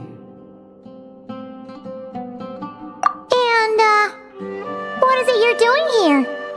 I'm a traveling scholar, as you know. Isn't a library the most natural place for me to be? Well, the last time we saw you was all the way in Nodcry. Paimon just didn't expect to suddenly see you in Sumeru, that's all. There were some things I needed to come back and take care of. Some documents had gone missing, so I tracked them down, restored them to their original condition. And now, I'm here to return them. And considering what I'm planning to do next, it feels like a weight off my shoulders. What's going on with you, huh? You look like a kicked puppy. Hat guy! At least you haven't forgotten about me. What's that supposed to mean?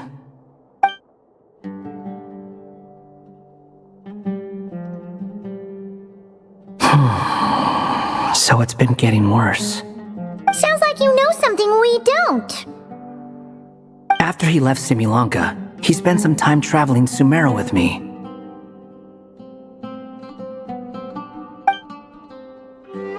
I was working on several texts at the time, and I stumbled upon something strange. Anytime Durin of Similanka was mentioned, before long, the record would disappear.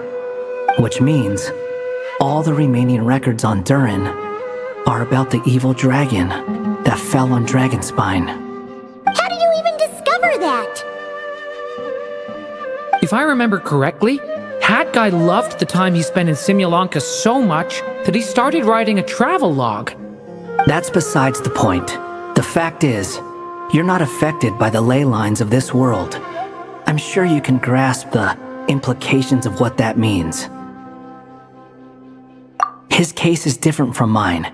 It's more like the world itself refuses to accept his existence. It started with a few written records, but now, it sounds like it's spread to people who never met him or didn't know him well. At this rate, the whole world might forget him altogether. The whole world? But that includes all my friends in Mondstadt, and even Hat Guy, too. So that's what you've been worried about all this time? Why didn't you just tell me? There are more important questions right now, like figuring out how to fix this. That mage clearly cared a lot about her child. She left that book behind for a reason. If you want answers, isn't that the place to find them? You think that didn't occur to us already? Problem is, we need to find the memory that unlocks the next chapter first. Mind if I take a look? I just want to know what secrets this book is hiding. Besides, I've run into a bit of red tape, so I've got time. Of course. Be my guest.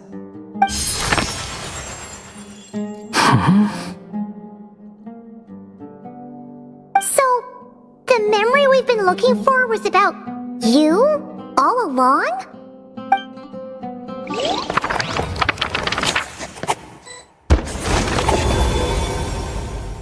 The little dragon became companions with a stray cat with dark blue fur. It was a friendship born of all they had in common.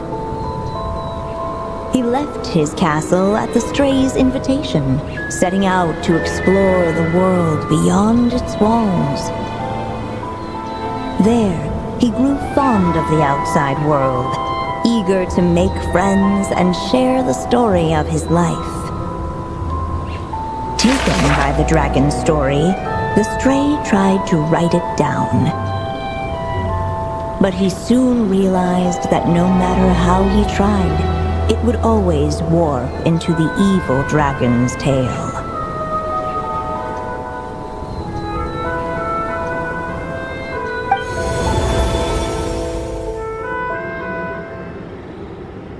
So, this is the world where this chapter takes place? Looks like we're at the top of some kind of gigantic tree. This one must be about what happened to me when I first arrived in Tevat. No wonder the memory that unlocked it was about Hat Guy. Most of my memories from that period were. Hold on. Anyone want to explain how I ended up looking like this?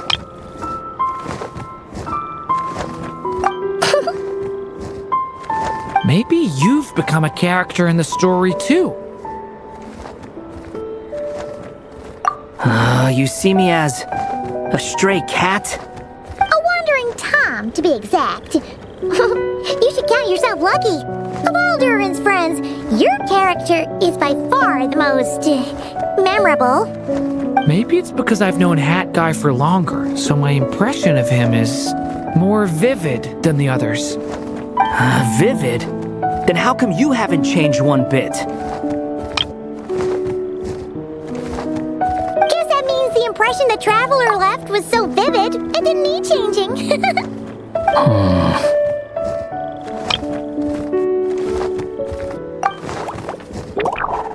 Hello, everyone! Ready for today's adventure? It's the storybook, Durin!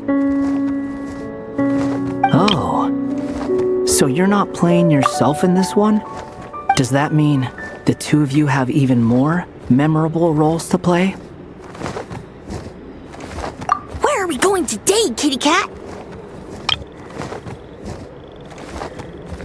Whatever. Just follow me. Same as always. Okie dokie! Can we chat along the way? If you have something to say, just say it. Was that seriously how the two of you communicated when you first got here? Yep. Anyway, how do we get ourselves out of here? Usually, the narrator gives hints to help us figure out what to do. Speaking of which, about time we got some of those, don't you think? The story's vines had woven themselves together into a giant tree, the boughs of which a little storyless dragon now paced, homeless among its leaves. He had to find a way to leave this place and set off in search of a home of his own. If he stayed, the world would erase him from its memory altogether. To leave this place? But where am I supposed to go? The little dragon felt completely lost. Just like the vines, the road ahead branched off into different directions, twisting and turning before disappearing into the mist. But as luck would have it, a prophetess waited up ahead. Perhaps she might know where each path might take him.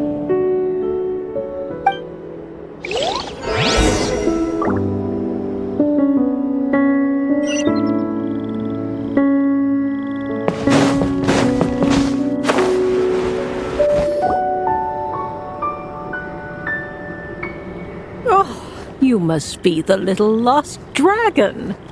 It's true. My friends and I are lost. This meeting was no accident. The prophetess was in fact the seer witch, here to present her promised gift. The seer witch? Oh yeah! That's Mona's teacher, right? The old hag? Insolent child. I am the seer witch, your prophetess, not some old hag. Sorry. Now, little lost dragon, I have come to bestow the gift I once promised. A prophecy. A prophecy? Hear me now, for my prophecy is this. One day, the dragon from beyond the castle shall be reborn, and none may avert its coming. The wind took the prophecy and swept it off into the distance. And so, the little dragon was shown a path to wander. As far as I remember, once that alchemist from Mondstadt learned about the prophecy, he chose to stand with you against the evil dragon. So, what does any of this have to do with you being forgotten? Oh, wise witch of prophecy! Could we trouble you with another question? As enigmatic as she was elegant, the seer witch spoke no more, for her thoughts had long since returned to the starry firmament above. Just when we actually needed her. The seer witch was my mother's friend, so the prophecy she just gave should turn out to be helpful. Well, it's not like we've got better options. But if all we need to do is leave this place, which path should we take? Why don't we take a look around?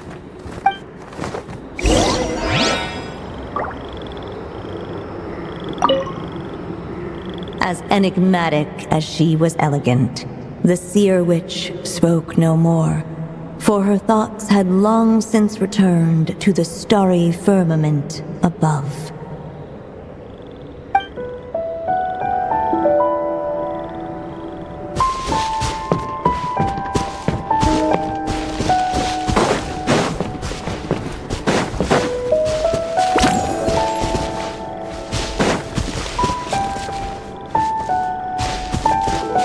The wind kept blowing, but the little dragon had not yet resolved to follow it.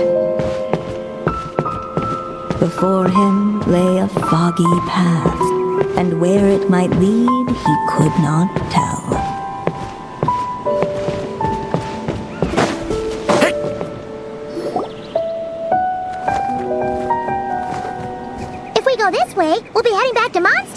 like we planned. Out of all the options so far, this seems like the safest, right? At least we know what happens next. He helps stop the evil dragon from returning, gets a new body, makes a whole bunch of friends, who all just forget about him. But you didn't forget, Hat Guy. I'm just saying, choosing this path wouldn't solve the main problem. You'd still end up being forgotten. Huh.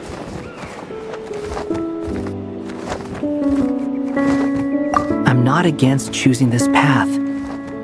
I just wonder what secrets it might be hiding. Let me think about it.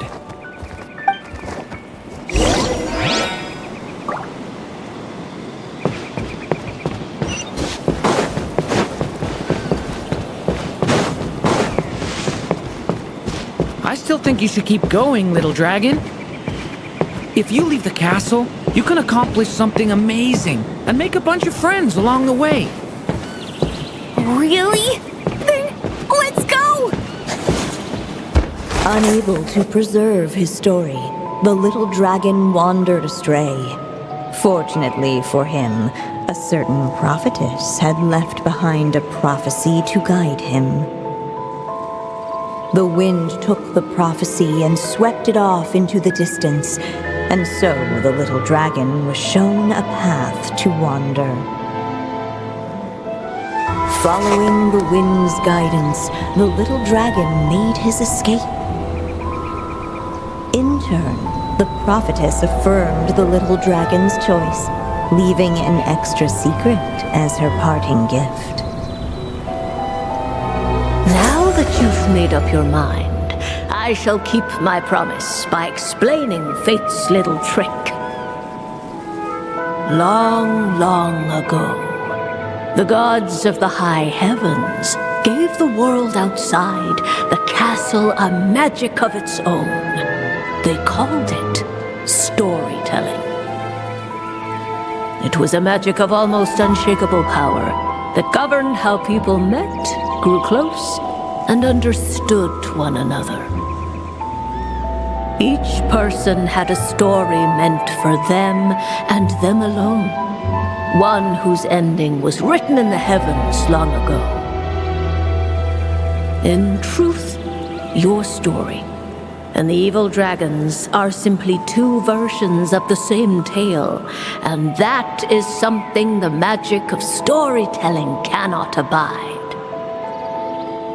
Beyond the castle's walls, your story cannot take root, for the evil dragon's tale has done so already.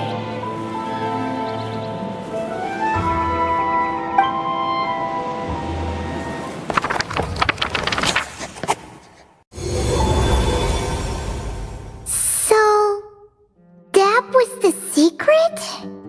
Huh. You still don't get it? Simulanka Durin and Tevat Durin share a special kind of connection. Their fates are mirror images of one another.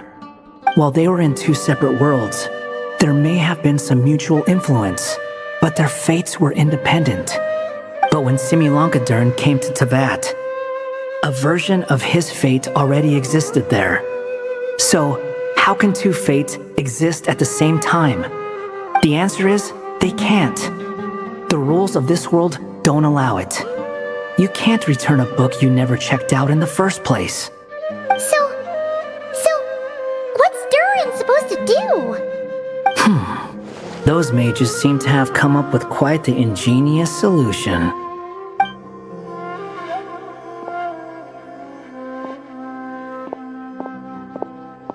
I'm here to make a return. As I said, there's no record of Volume 5 of this series ever being checked out. Then just think of this as Volume 6. Based on what I know, the author was planning on publishing another volume anyway. The catalog does have a slot reserved for Volume 6. So, this is it? Sure, let's go with that. All you need to know is, I'll be the one writing this series from now on.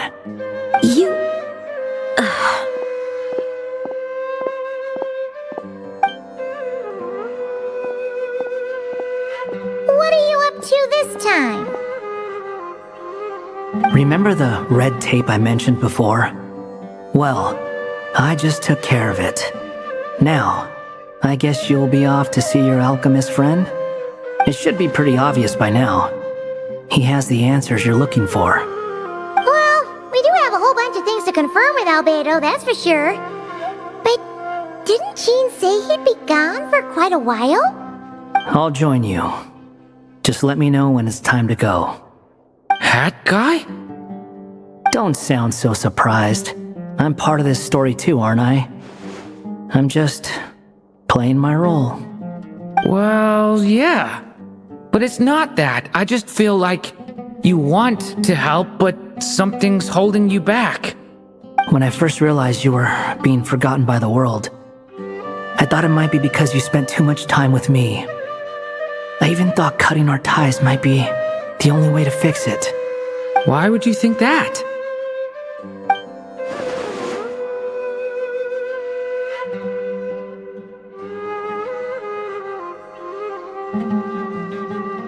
It doesn't matter now. Judging from the answer this book has given us, I was probably overthinking it. Just as well, with the ley lines rejecting him like this, the people who still remember him are his only remaining connection to this place. If that last fragile tie was broken, who can say what devastation his unbound body might unleash? And to think I'm one of the people keeping you here, instrumental in helping change your fate. Can't say I saw it coming. Well, if it's good enough for Hat Guy, it's good enough for me. After all, he is about as odd as humans get. Excuse me? With some people, even if you try asking a simple question, they'll always give you a complicated answer. And the more you ask, the more complicated it gets. Truth is, Hat Guy's just that kind of guy. Whatever. All I needed was a yes or no, so we can quit it with all the back and forth.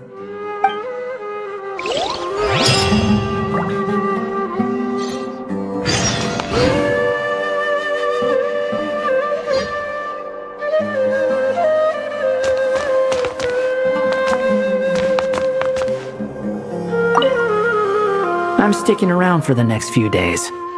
So, when it's time to go, you know where to find me.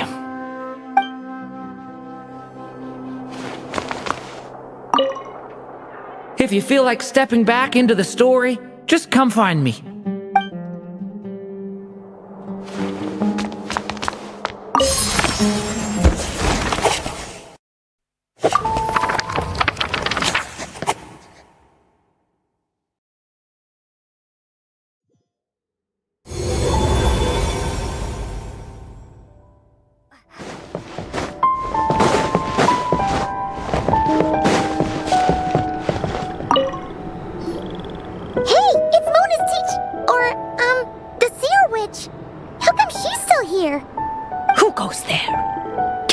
See, I am busy stargazing. Hey, since we've got the chance, why don't we ask her to read our fortunes too? After all, according to the book, her prophecies are meant to be super accurate. The only thing is, Paimon's not sure how we're gonna convince her to do that. How dare you? You take my fortune-telling for some kind of street performance? Sorry. Paimon's just curious how accurate it is. Very well, then. I'll show you what my wisdom can do. Come forth, Silver Sprite. Let me see what fate has in store for you. Ooh. You truly wish to know your own fate? Come on! Enough with the suspense already! Is it good or bad?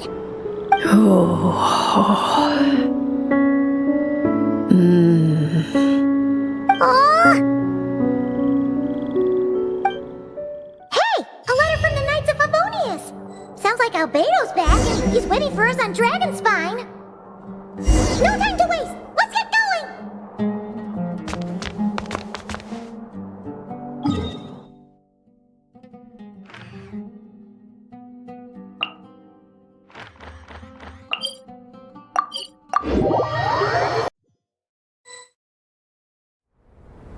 So this is the other Durin, huh? If this had been the dragon that ended up being revived in Mondstadt, there's no telling what kind of calamity that people would have had to endure. So, if you think about it like that, Durin's actually a hero. No, I'm just a little envious, that's all. Not everyone gets a chance to be a hero. Actually, most of the credit belongs to Albedo. Then again, barely anyone even remembers you at this point. So I guess there's not much left to envy.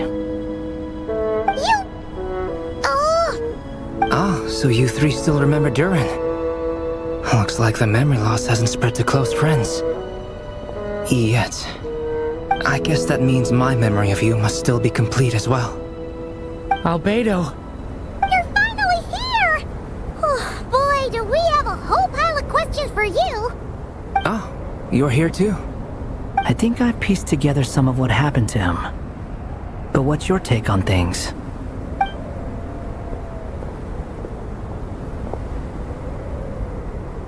Master Jean filled me in on what happened, and I've got a few theories. But let's get on the same page first.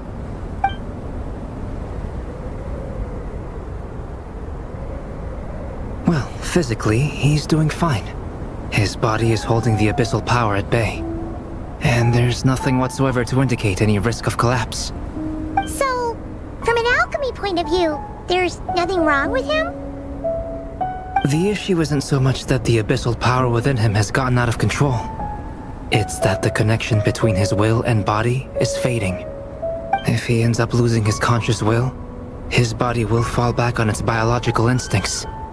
And that's when the abyssal power within it will take over. This book mentioned a witches' gathering. It seems like quite a few of these witches got themselves involved in Durin's case. Which brings me to my theory. Bringing Fairy Tale Durin into this world to replace the Durin on Dragonspine means using one Durin's fate to overwrite the others. But the power of alchemy alone would not be enough to pull off such a feat. It would have required the combined use of Miss Barbeloff's astrology, my teacher's alchemy, and Aunt Alice's magic. After learning of Miss Barbeloff's prophecy, Durin and I finally came up with a way to settle the Dragonspine Durin problem for good. And I took care of the alchemy side of things, which, looking back on it, seems to have been a part of their plan all along. So now, there's only one thing missing. As for the fate theory our friend in the hat just mentioned, I still can't figure out how any kind of magic could possibly influence the fate of Tevat. But I'm certain that the answer lies within this book. So, the reason Alice had us complete this book was to make that magic possible? A form of magic powerful enough to rewrite fate itself. Well, we've no time to lose. I just need to take a look at the book. The next part of the story most likely relates to me. So the memory that unlocks it must be connected to me too. Huh? The giant tree was home to a broken branch, the shape of its splintered arm aligning perfectly with the branch that had burst forth from the castle walls. Join yourself to that broken bough, for there you may take root at last, and henceforth bask in the sun and rain of the world beyond the castle. But first, fetch the stickiest clay and let it bind the scar of the break. I see.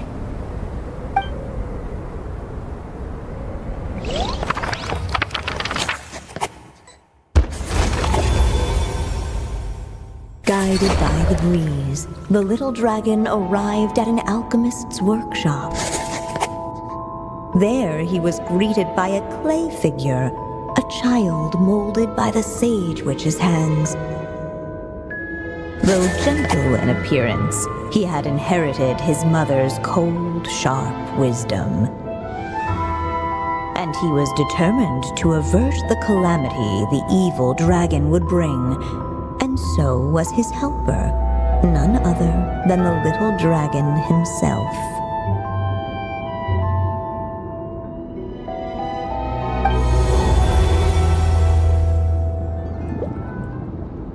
What is this place? It looks like it's modeled after an alchemist's workshop. Or rather, a cliched stereotype of one. Albedo? Hold on. Why do I look like this? Oh, yeah! We forgot to tell you. Basically, the characters in the story are reflections of how Durin sees them. At least you're still human-shaped? Well, since Cat Guy has taken on a different appearance too, that must mean the two of us are both characters in the story.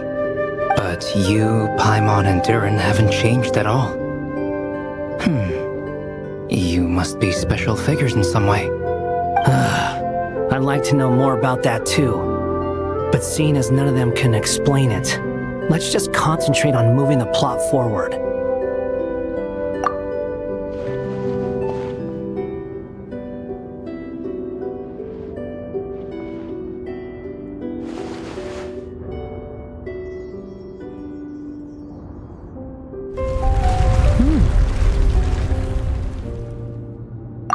Just like that, the group stumbled upon a hidden passageway. Intricately crafted, it seemed to lead them towards another exciting chapter of the tale. Come on! What are we waiting for? Next chapter, here we come! Ouch! But this was a chapter that had not yet been written.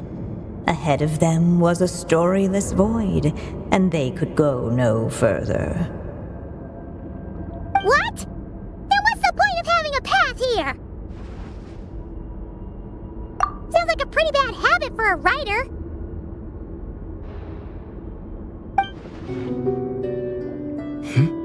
Over here. I found something. What the clay figure found was none other than the evil dragon's heart itself.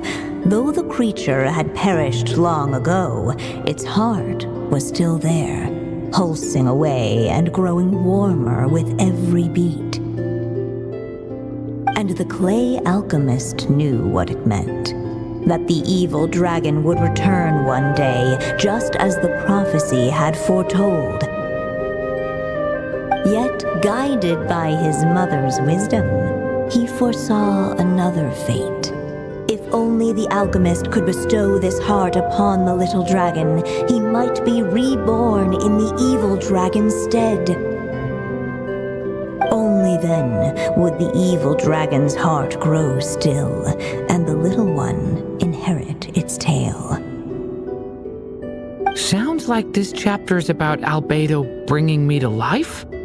If that really was the solution, though, this would have been over the minute I finished the transmutation. So why is Durin still being forgotten? There has to be some other reason. Yeah, I'd like to explore the area a bit more.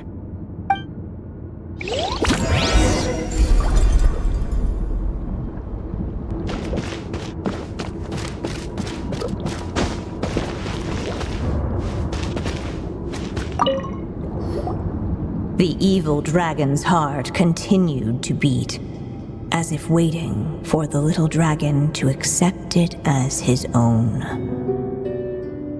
Looks like we have no choice but to get this done. Whatever happens next, Durin is going to need all of our help. Is everyone ready?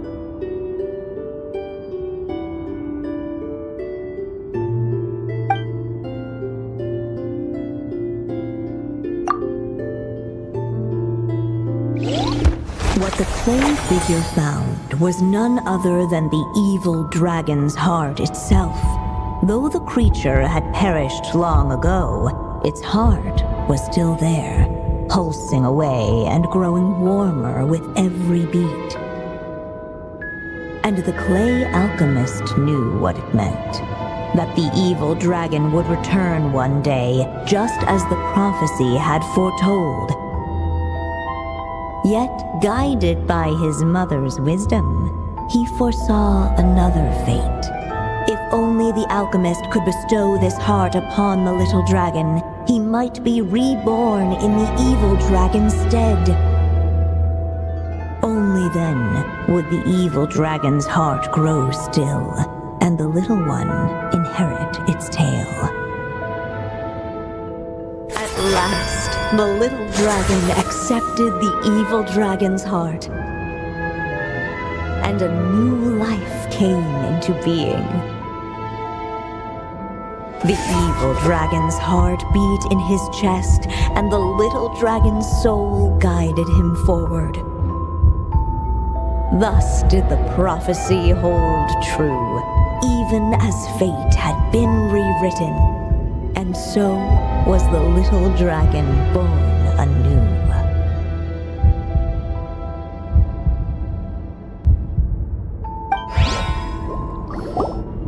Finally! A happy ending! That must be the last step, right? Woohoo! We completed the story!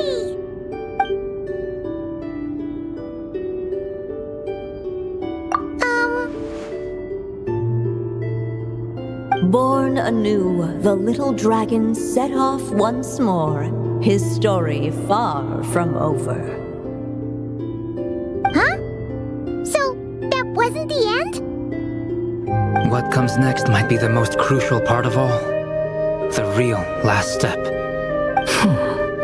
If fate really is as devious as they say, then I say, show us what you've got. Wow! You're all so serious all of a sudden.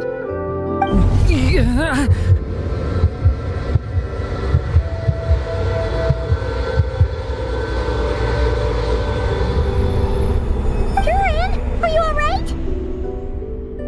The evil dragon's heart was now one with the little dragon, yet the dark power within it still lingered. Would the little dragon dare to hold this power back, or would he simply give in? Hey! What kind of question is that? Of course he's gonna control it! What choice does he have? Time is running out. So, will the little dragon dare to hold this power back? Or will he simply give in? What's up with the narrator?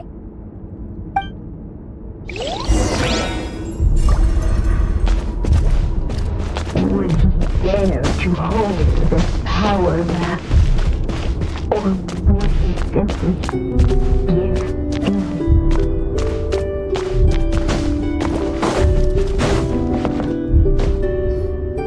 The little dragon and his companions blank again. Huh? What's going on? Are we running out of ink? Once the ink runs out, is that the end of the story? I had a feeling this would happen. What's happening to the others?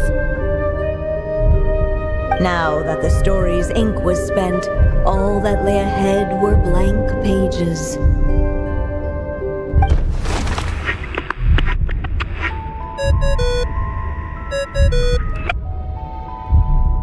Hello, children. If you're hearing this recording, it's because you've reached a certain ending. You may have noticed that little Durin's experiences have been written into the pages of this book. Well, you should know that in the same way, its ending will also be written onto him.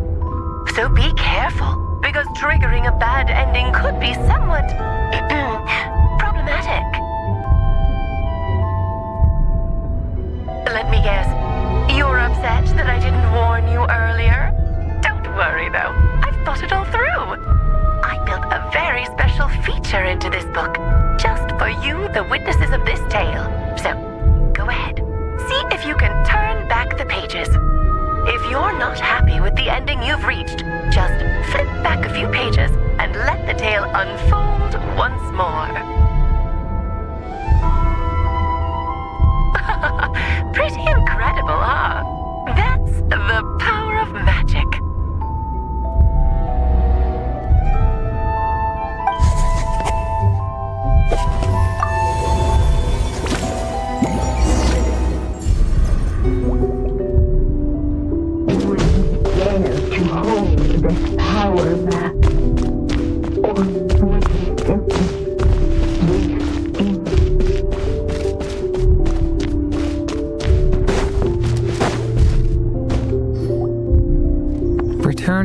to the castle. I just never thought crossing over into a new world would create so much trouble. All I wanted was to make some friends. I'm starting to think I kinda miss being in Simulanka. You might look back on it with fondness, but if I were you, I wouldn't miss it. Why? Sometimes, moving on with your life comes at a cost. But that's better than going nowhere at all. You don't have to worry, Durin. No matter what problem you face, there will always be a solution. Okay. Sometimes I wish I could just go back and see it again.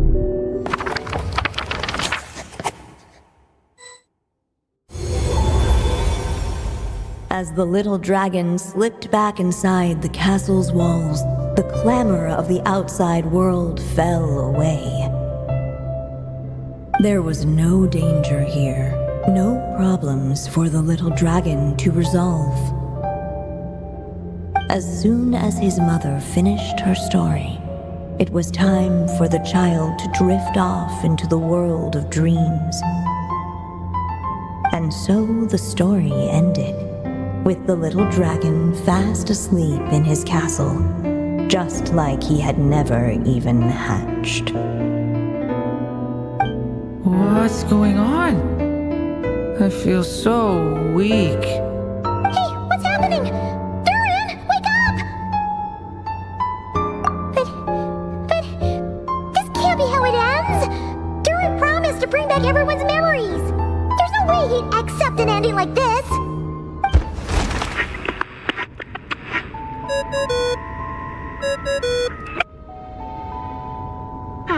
Looks like you've discovered another possible ending. Do not lose hope. You just need to keep searching, for there are possibilities that only you can bring to life.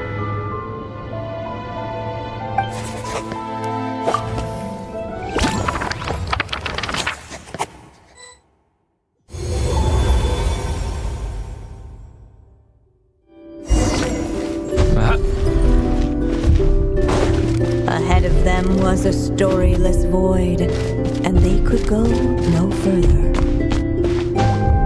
Dare to hold this power map. Not enough ink? Seriously?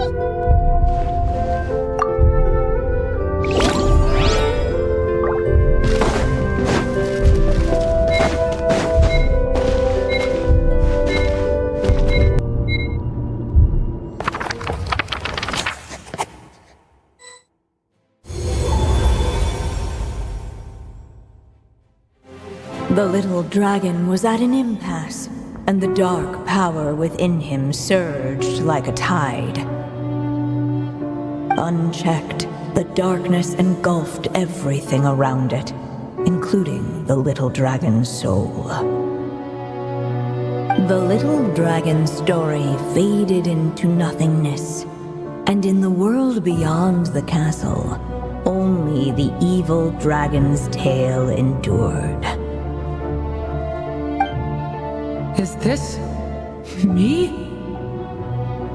And so the story ended, with the little dragon fading from sight, leaving nothing but the evil dragon's shadow in his place. Oh no! That means Durin... What do we do now?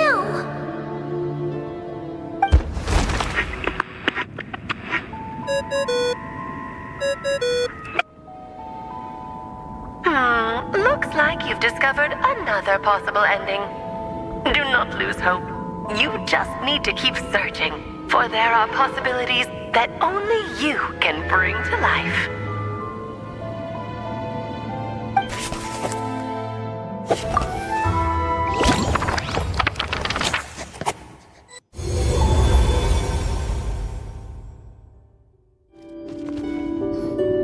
What's going on here? Why isn't the story letting Durin just suppress the abyssal power? It keeps getting stuck.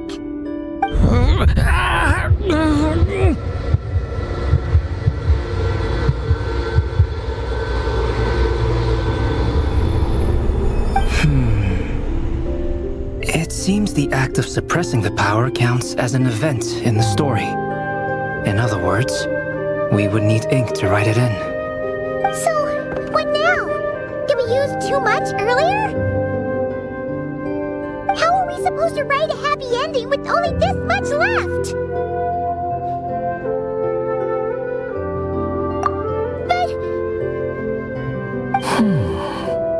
Well, this is Durin's story. As long as he's alive and well, why should it end? If there really is such a direct correlation between the story and his fate, I may have a potential hypothesis. Durin was, and still is in essence, a storybook character, written into being by M. From the moment he was born, he has always dwelt within her story. And I suspect that has remained the case, even after his arrival in Tevat. Reviving Durin in the evil dragon's place was an act of grafting this Durin story onto the latter's fate. In essence, that is how his fate was rewritten. But there is a fundamental difference between a being's story and its fate. As Miss Barbeloth reminded us, the fate of every living being in Tevat has been woven into the fabric of time. Its most natural path, therefore, is to proceed along its given track. But Durin's story, on the other hand, as Durin's connection to this world wore thin, not only have people started to forget him, he started to lose control of the abyssal power within. In other words, his story can't continue, because the author's ink is drying up.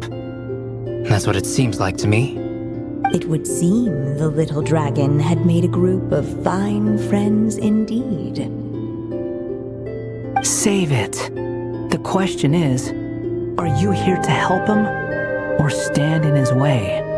This is as far as the story can go. What path will you choose?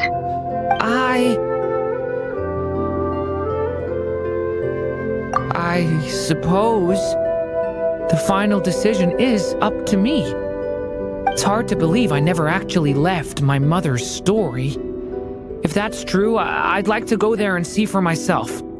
By there, I take it you mean the blank pages of the unwritten chapter ahead?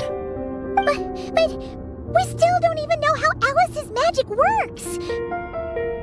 If Durin belongs inside the story, then going outside of it to some unwritten part, isn't it too risky? I'm not afraid. I second that.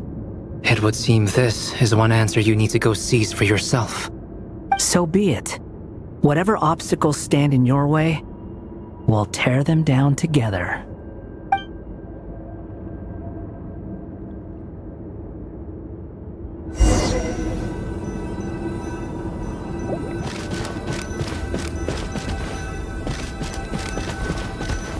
Facing that invisible wall, it was as if the little dragon was staring at the uncrossable edge of existence itself. And all of a sudden, it began to fracture, as if struck by some transcendent will.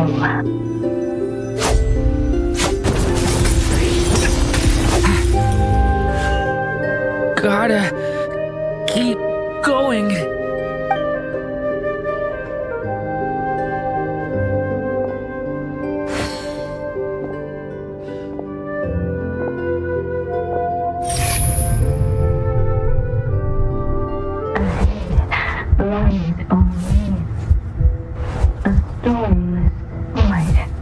My consciousness is slipping away. Keep going, Durin. A pure soul is your essence, not an empty void. I feel so weak. Stand tall, Durin. You are not some amorphous idea. The body I made for you is flesh and bone. Am I truly alive? Yes, Durin. but you must keep going. You're as alive and real as I am.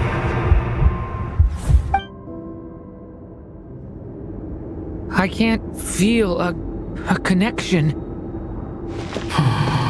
You're not alone in this world, Durin.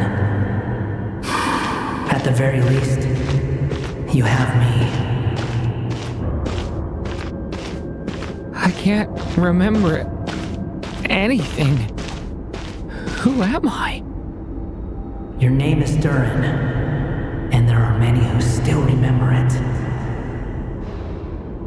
My name is Durin. You're taking too long. Come on, Durin, run! In this world, fate waits for no one.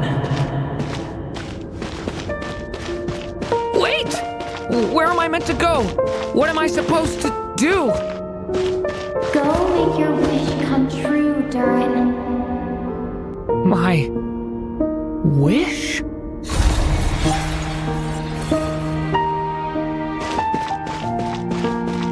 Your story's not over yet.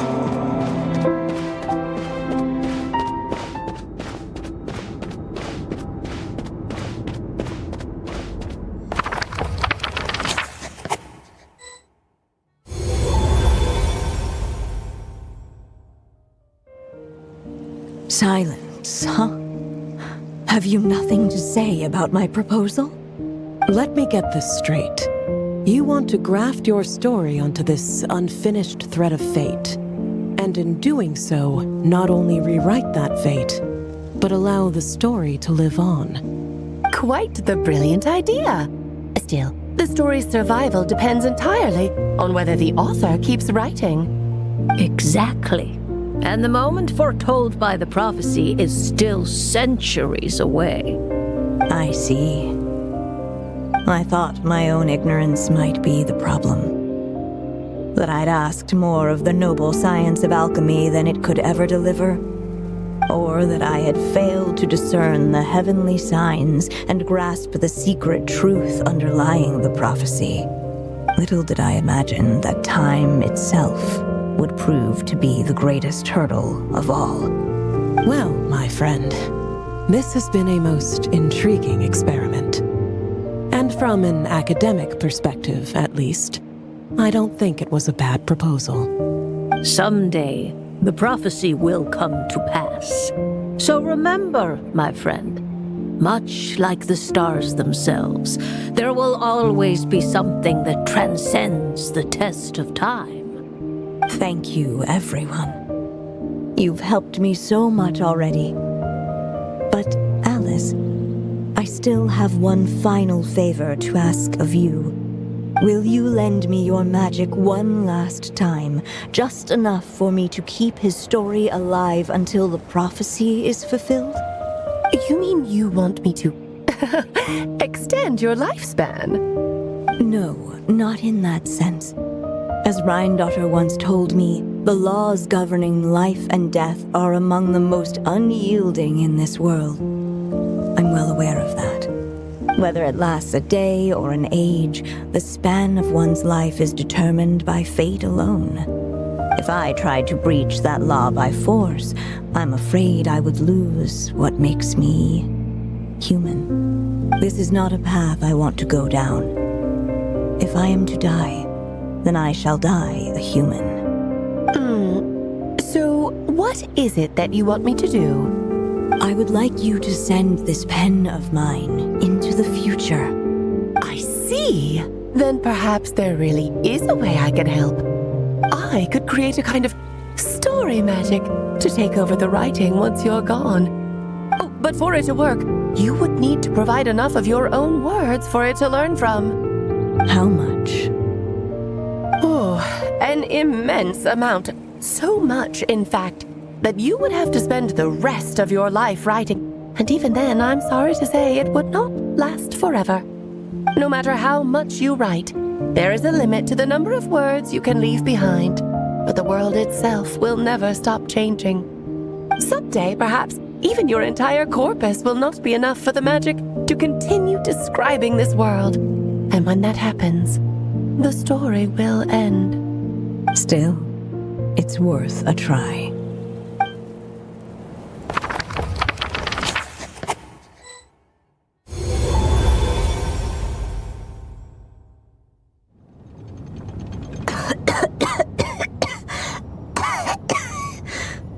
Oh, my dear Anya. Even after all this time, you're still... Look at you. You should be enjoying your old age in peace and quiet, especially now that things are finally returning to normal after that terrible calamity. Once he leaves Simulanka, things will only get more complicated. If his story is to continue, there needs to be more material for the magic to draw upon. I'll just have to skip over some of the less important details. Anya, why do you insist on sending him out of the storybook world? Why must he face his fate in Teyvat? Why not just let him remain within the story? With my magic, even fate's curse could be undone and he could live happily ever after. I suppose. In fairy tales, all it takes is a heartfelt wish. And even a wooden puppet can turn himself into a real boy and live happily ever after. That's just how fairy tales end, isn't it? But have you ever wondered what happens to the main character after the ever after? Tell me, Alice. In your eyes, what would be a writer's greatest regret? To leave a story without an ending. Not a bad answer. It's true, many writers come to consider that their greatest regret. But I see things differently. My greatest regret is that every story I write has to come to an end in the first place. Anya. No matter how brilliantly a character shines, the moment their story ends, their potential is lost forever. For them, the story itself becomes an inescapable fate. But what if, instead, I could place my pen in their hand and let them continue the story themselves? You mean... You said it yourself. I can only leave so many words behind. Even with your magic, the idea that I could keep the story going until the prophecy comes to pass is wishful thinking at best. But I found a way to use your magic to transform some of my finished stories into a special kind of ink. This ink is a magical medium he can use to complete the story the way he wants to. For what is storytelling but another kind of magic? And if he can experience the whole tale himself while leaving behind his own wishes and aspirations, even once he reaches the chapter where I stopped, he'll still be able to carry the story forward on his own. And so, by leaving him this ink, I can entrust him with the responsibility of writing his own story. A character with the power to write their own story. That way, he'll finally be free from the cage that is my pen. And like anyone else living in the real world, he can go on to create a life of his own. And you no longer need to worry about the constraints of my magic. What a brilliant idea, Anya. But there are still risks. First of all, once he arrives in Teyvat, he'll have to rely entirely on the story you left him to maintain his connection to that world. As you gradually hand over creative control, that connection will grow weaker, and at some point, he might lose it altogether. But at the same time, he'll also have the chance to forge that connection for himself. The issue is, this method taps into too many of Tevet's core secrets.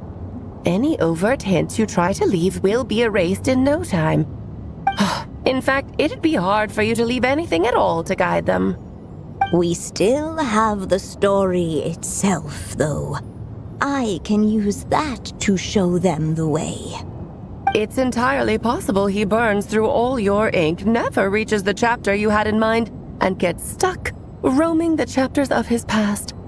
But despite all that, I still believe in what this child can become. His hopes and wishes can be his ink, so he won't be trapped by mine running dry. What the writer you are, Anya. Your imagination never ceases to amaze. And you do know how much I love a happy ending. You shall have my help, my dear. Thank you, my friend. Well then, my child. Do you understand what you must do? Yes, I think I do. It's my turn to keep this story alive. Then what's holding you back? What will become of you after I take up this pen? I will fade away. There will no longer be a reason for me to go on existing. My child, or your mother, I should say, passed away long ago. The voice you're hearing is nothing but a magical echo that has now fulfilled its purpose. You needn't feel so reluctant to let me go. I know my mother died long ago. It's just, when you lose your mom too soon, it's hard to tear yourself away from the stories she used to read.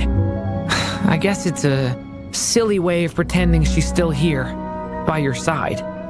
Durin. But after coming to this world and traveling it with my friends, facing all kinds of enemies together, I suddenly realized I couldn't just sit around listening to my mother's stories because I'd found a new purpose in life. Maybe this is just what growing up feels like. With all my new friends waiting, it's time I finally set aside my mother's storybook. I'm ready to grow up now, Mom.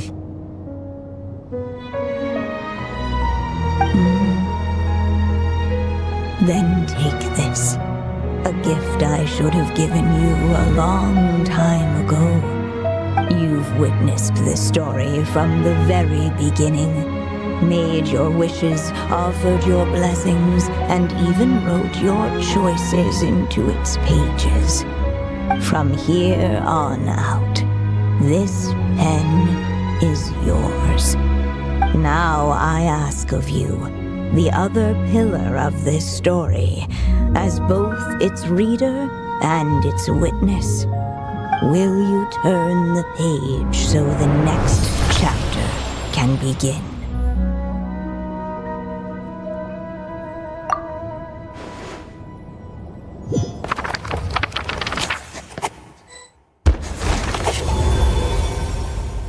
Suddenly, and without warning, the powers of darkness struck. The question was, could the little dragon prevail? Alas, it was here that the story witch's tale had to end. But Durin's tale, on the other hand, had only just begun.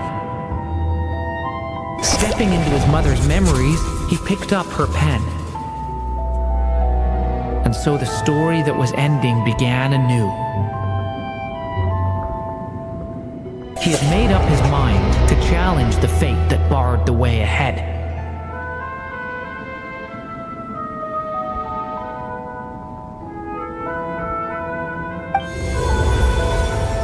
Looks like this is the final step. A chance to strike back at fate? Now that's not something that comes knocking every day.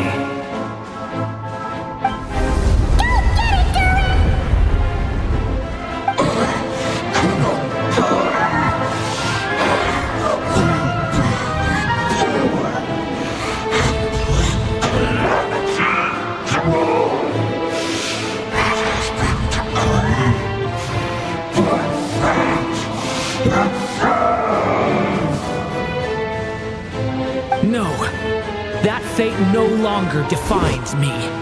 In the end, only my story shall endure.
Thank you, Mom.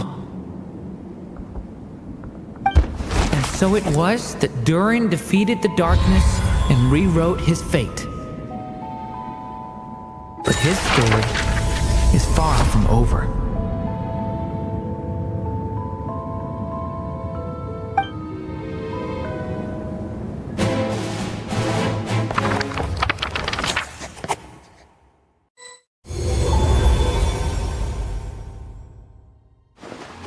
Is everyone okay? We're fine, thanks. And hey, we all saw how you fought back there. That was awesome! I have to admit, I do feel like something in me has changed. I owe you all so much. Without your help, I don't know if I could have ever made it this far. Just a shame I could only help out from the sidelines. Like I said before, it's not every day that you get to put fate in its place. Well, I'm sure you'll hear it someday. Hear what? The chance to strike back at fate knocking at your door. Yeah, maybe someday. Allow me to just check one thing.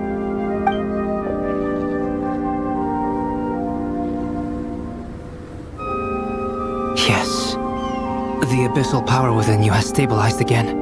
And those strange symptoms you were experiencing seem to have completely disappeared. Oh, thank goodness! I wonder what it means, though. Aside from the principles of alchemy, what other law of this world governs his being? Look, it all turned out fine, so just leave it at that. Now that this one's out of danger, it's time for me to get out of here. You're leaving so soon? Don't humans usually throw a party after something like this? A party? Do I look like that kind of guy? Anyway, come find me again next time you're in trouble. That's what friends are for, right? In a way, though, he is right. This is Durin's moment to celebrate, not the time for academic discussions. Hey, I don't blame you for asking. And honestly, I'd be perfectly happy to talk about it. It's just, I wouldn't even know where to start. It's all right. I'm sure we'll get a chance at some point. After all, your story's only just begun. All right then. Traveler and Paimon, we'll part ways here. Given the extraordinary nature of the things we witnessed today, I need to make sure it's all recorded properly. Okay, see ya! So, it's party time next? Huh?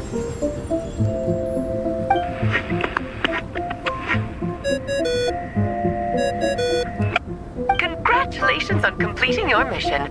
Now then, as per our agreement, it's about time you returned that book. She must have known the moment we finished.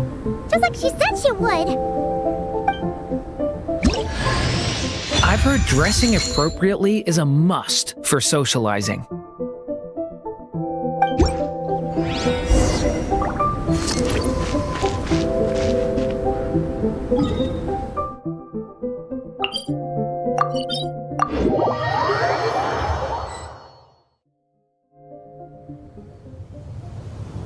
Oh, my writer and witness. It's been quite the journey, hasn't it? You had special plans for the traveler from the start, didn't you? But of course, that goes without saying. For a story to live on, it needs both a writer and a reader.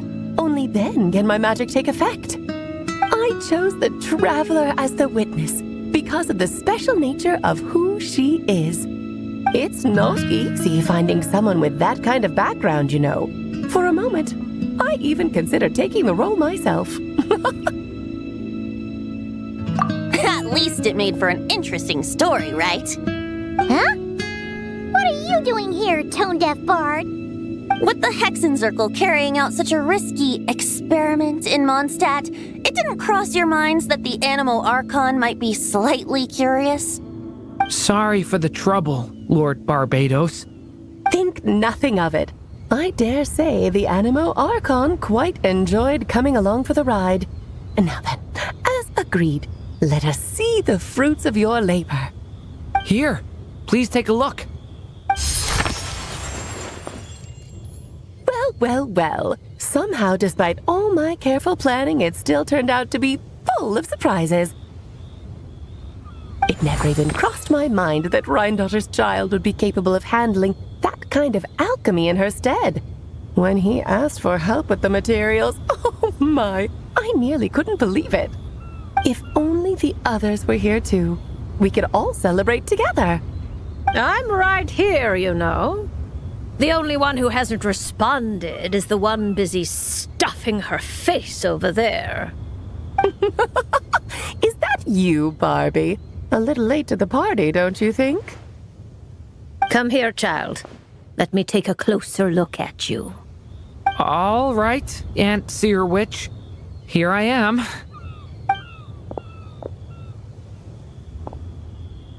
Just as I thought. This child's fate does not appear among the stars. Anya has accomplished what almost no one before her could. What does that mean?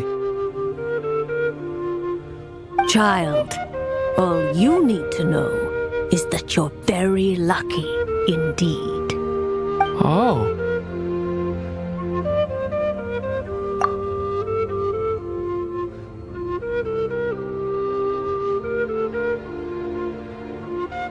Just like how she was in the story, huh? Tell me, little Durin, what will you do next? I, for one, cannot wait to see how your story unfolds. Well, there's so much I want to do. I'm not even sure where to begin. How about settling your most recent regret?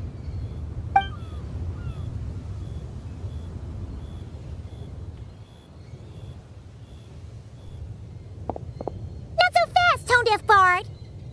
What exactly did you just tell Durin to do? to make the long overdue wish come true.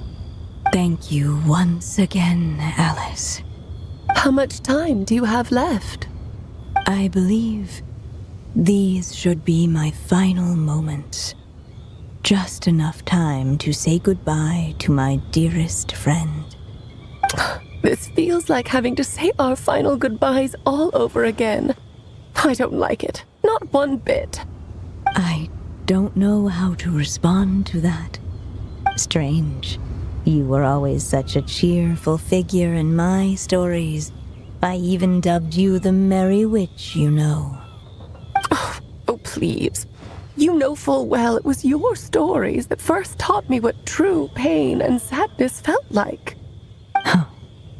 Aside from saying goodbye to me, shouldn't you also leave a few words for the child? Since the book will be his to continue, why don't you write him a little parting note? There's no need. His mother already did that long, long ago. All that remains is for me to convey it on her behalf.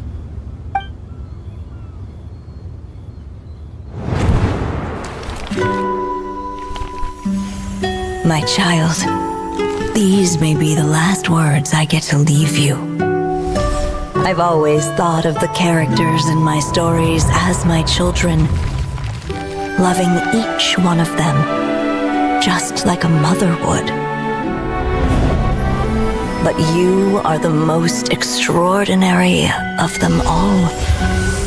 You alone can defy the fate of this world and write the perfect ending to my story. You alone shall leave these pages for a future I will not see. Still I say to you, fly, my sweet child. Just like a forest breeze yearns for the open sky, head into the unknown and seek an adventure to call your own. If you meet a dragon bright as 1,000 jewels, dance through the air together. You are not alone, for this world has accepted your place in it. Do not lose heart. You still have many wishes left to fulfill. A long tale awaits you, my love. Let songs and flowers be the ink that fills its pages.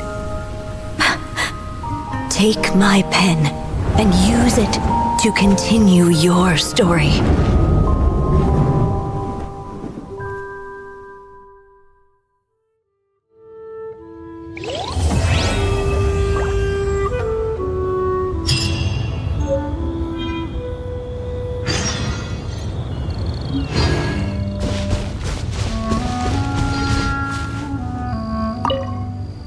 There you go! Your very own copy of the book.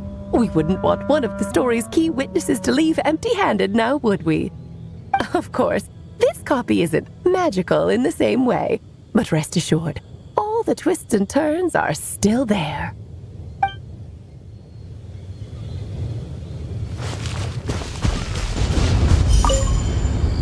And so they flew together, Durin and Dvalin, over the skies of Mondstadt. Who'd have thought such words could ever have described a happy ending, huh?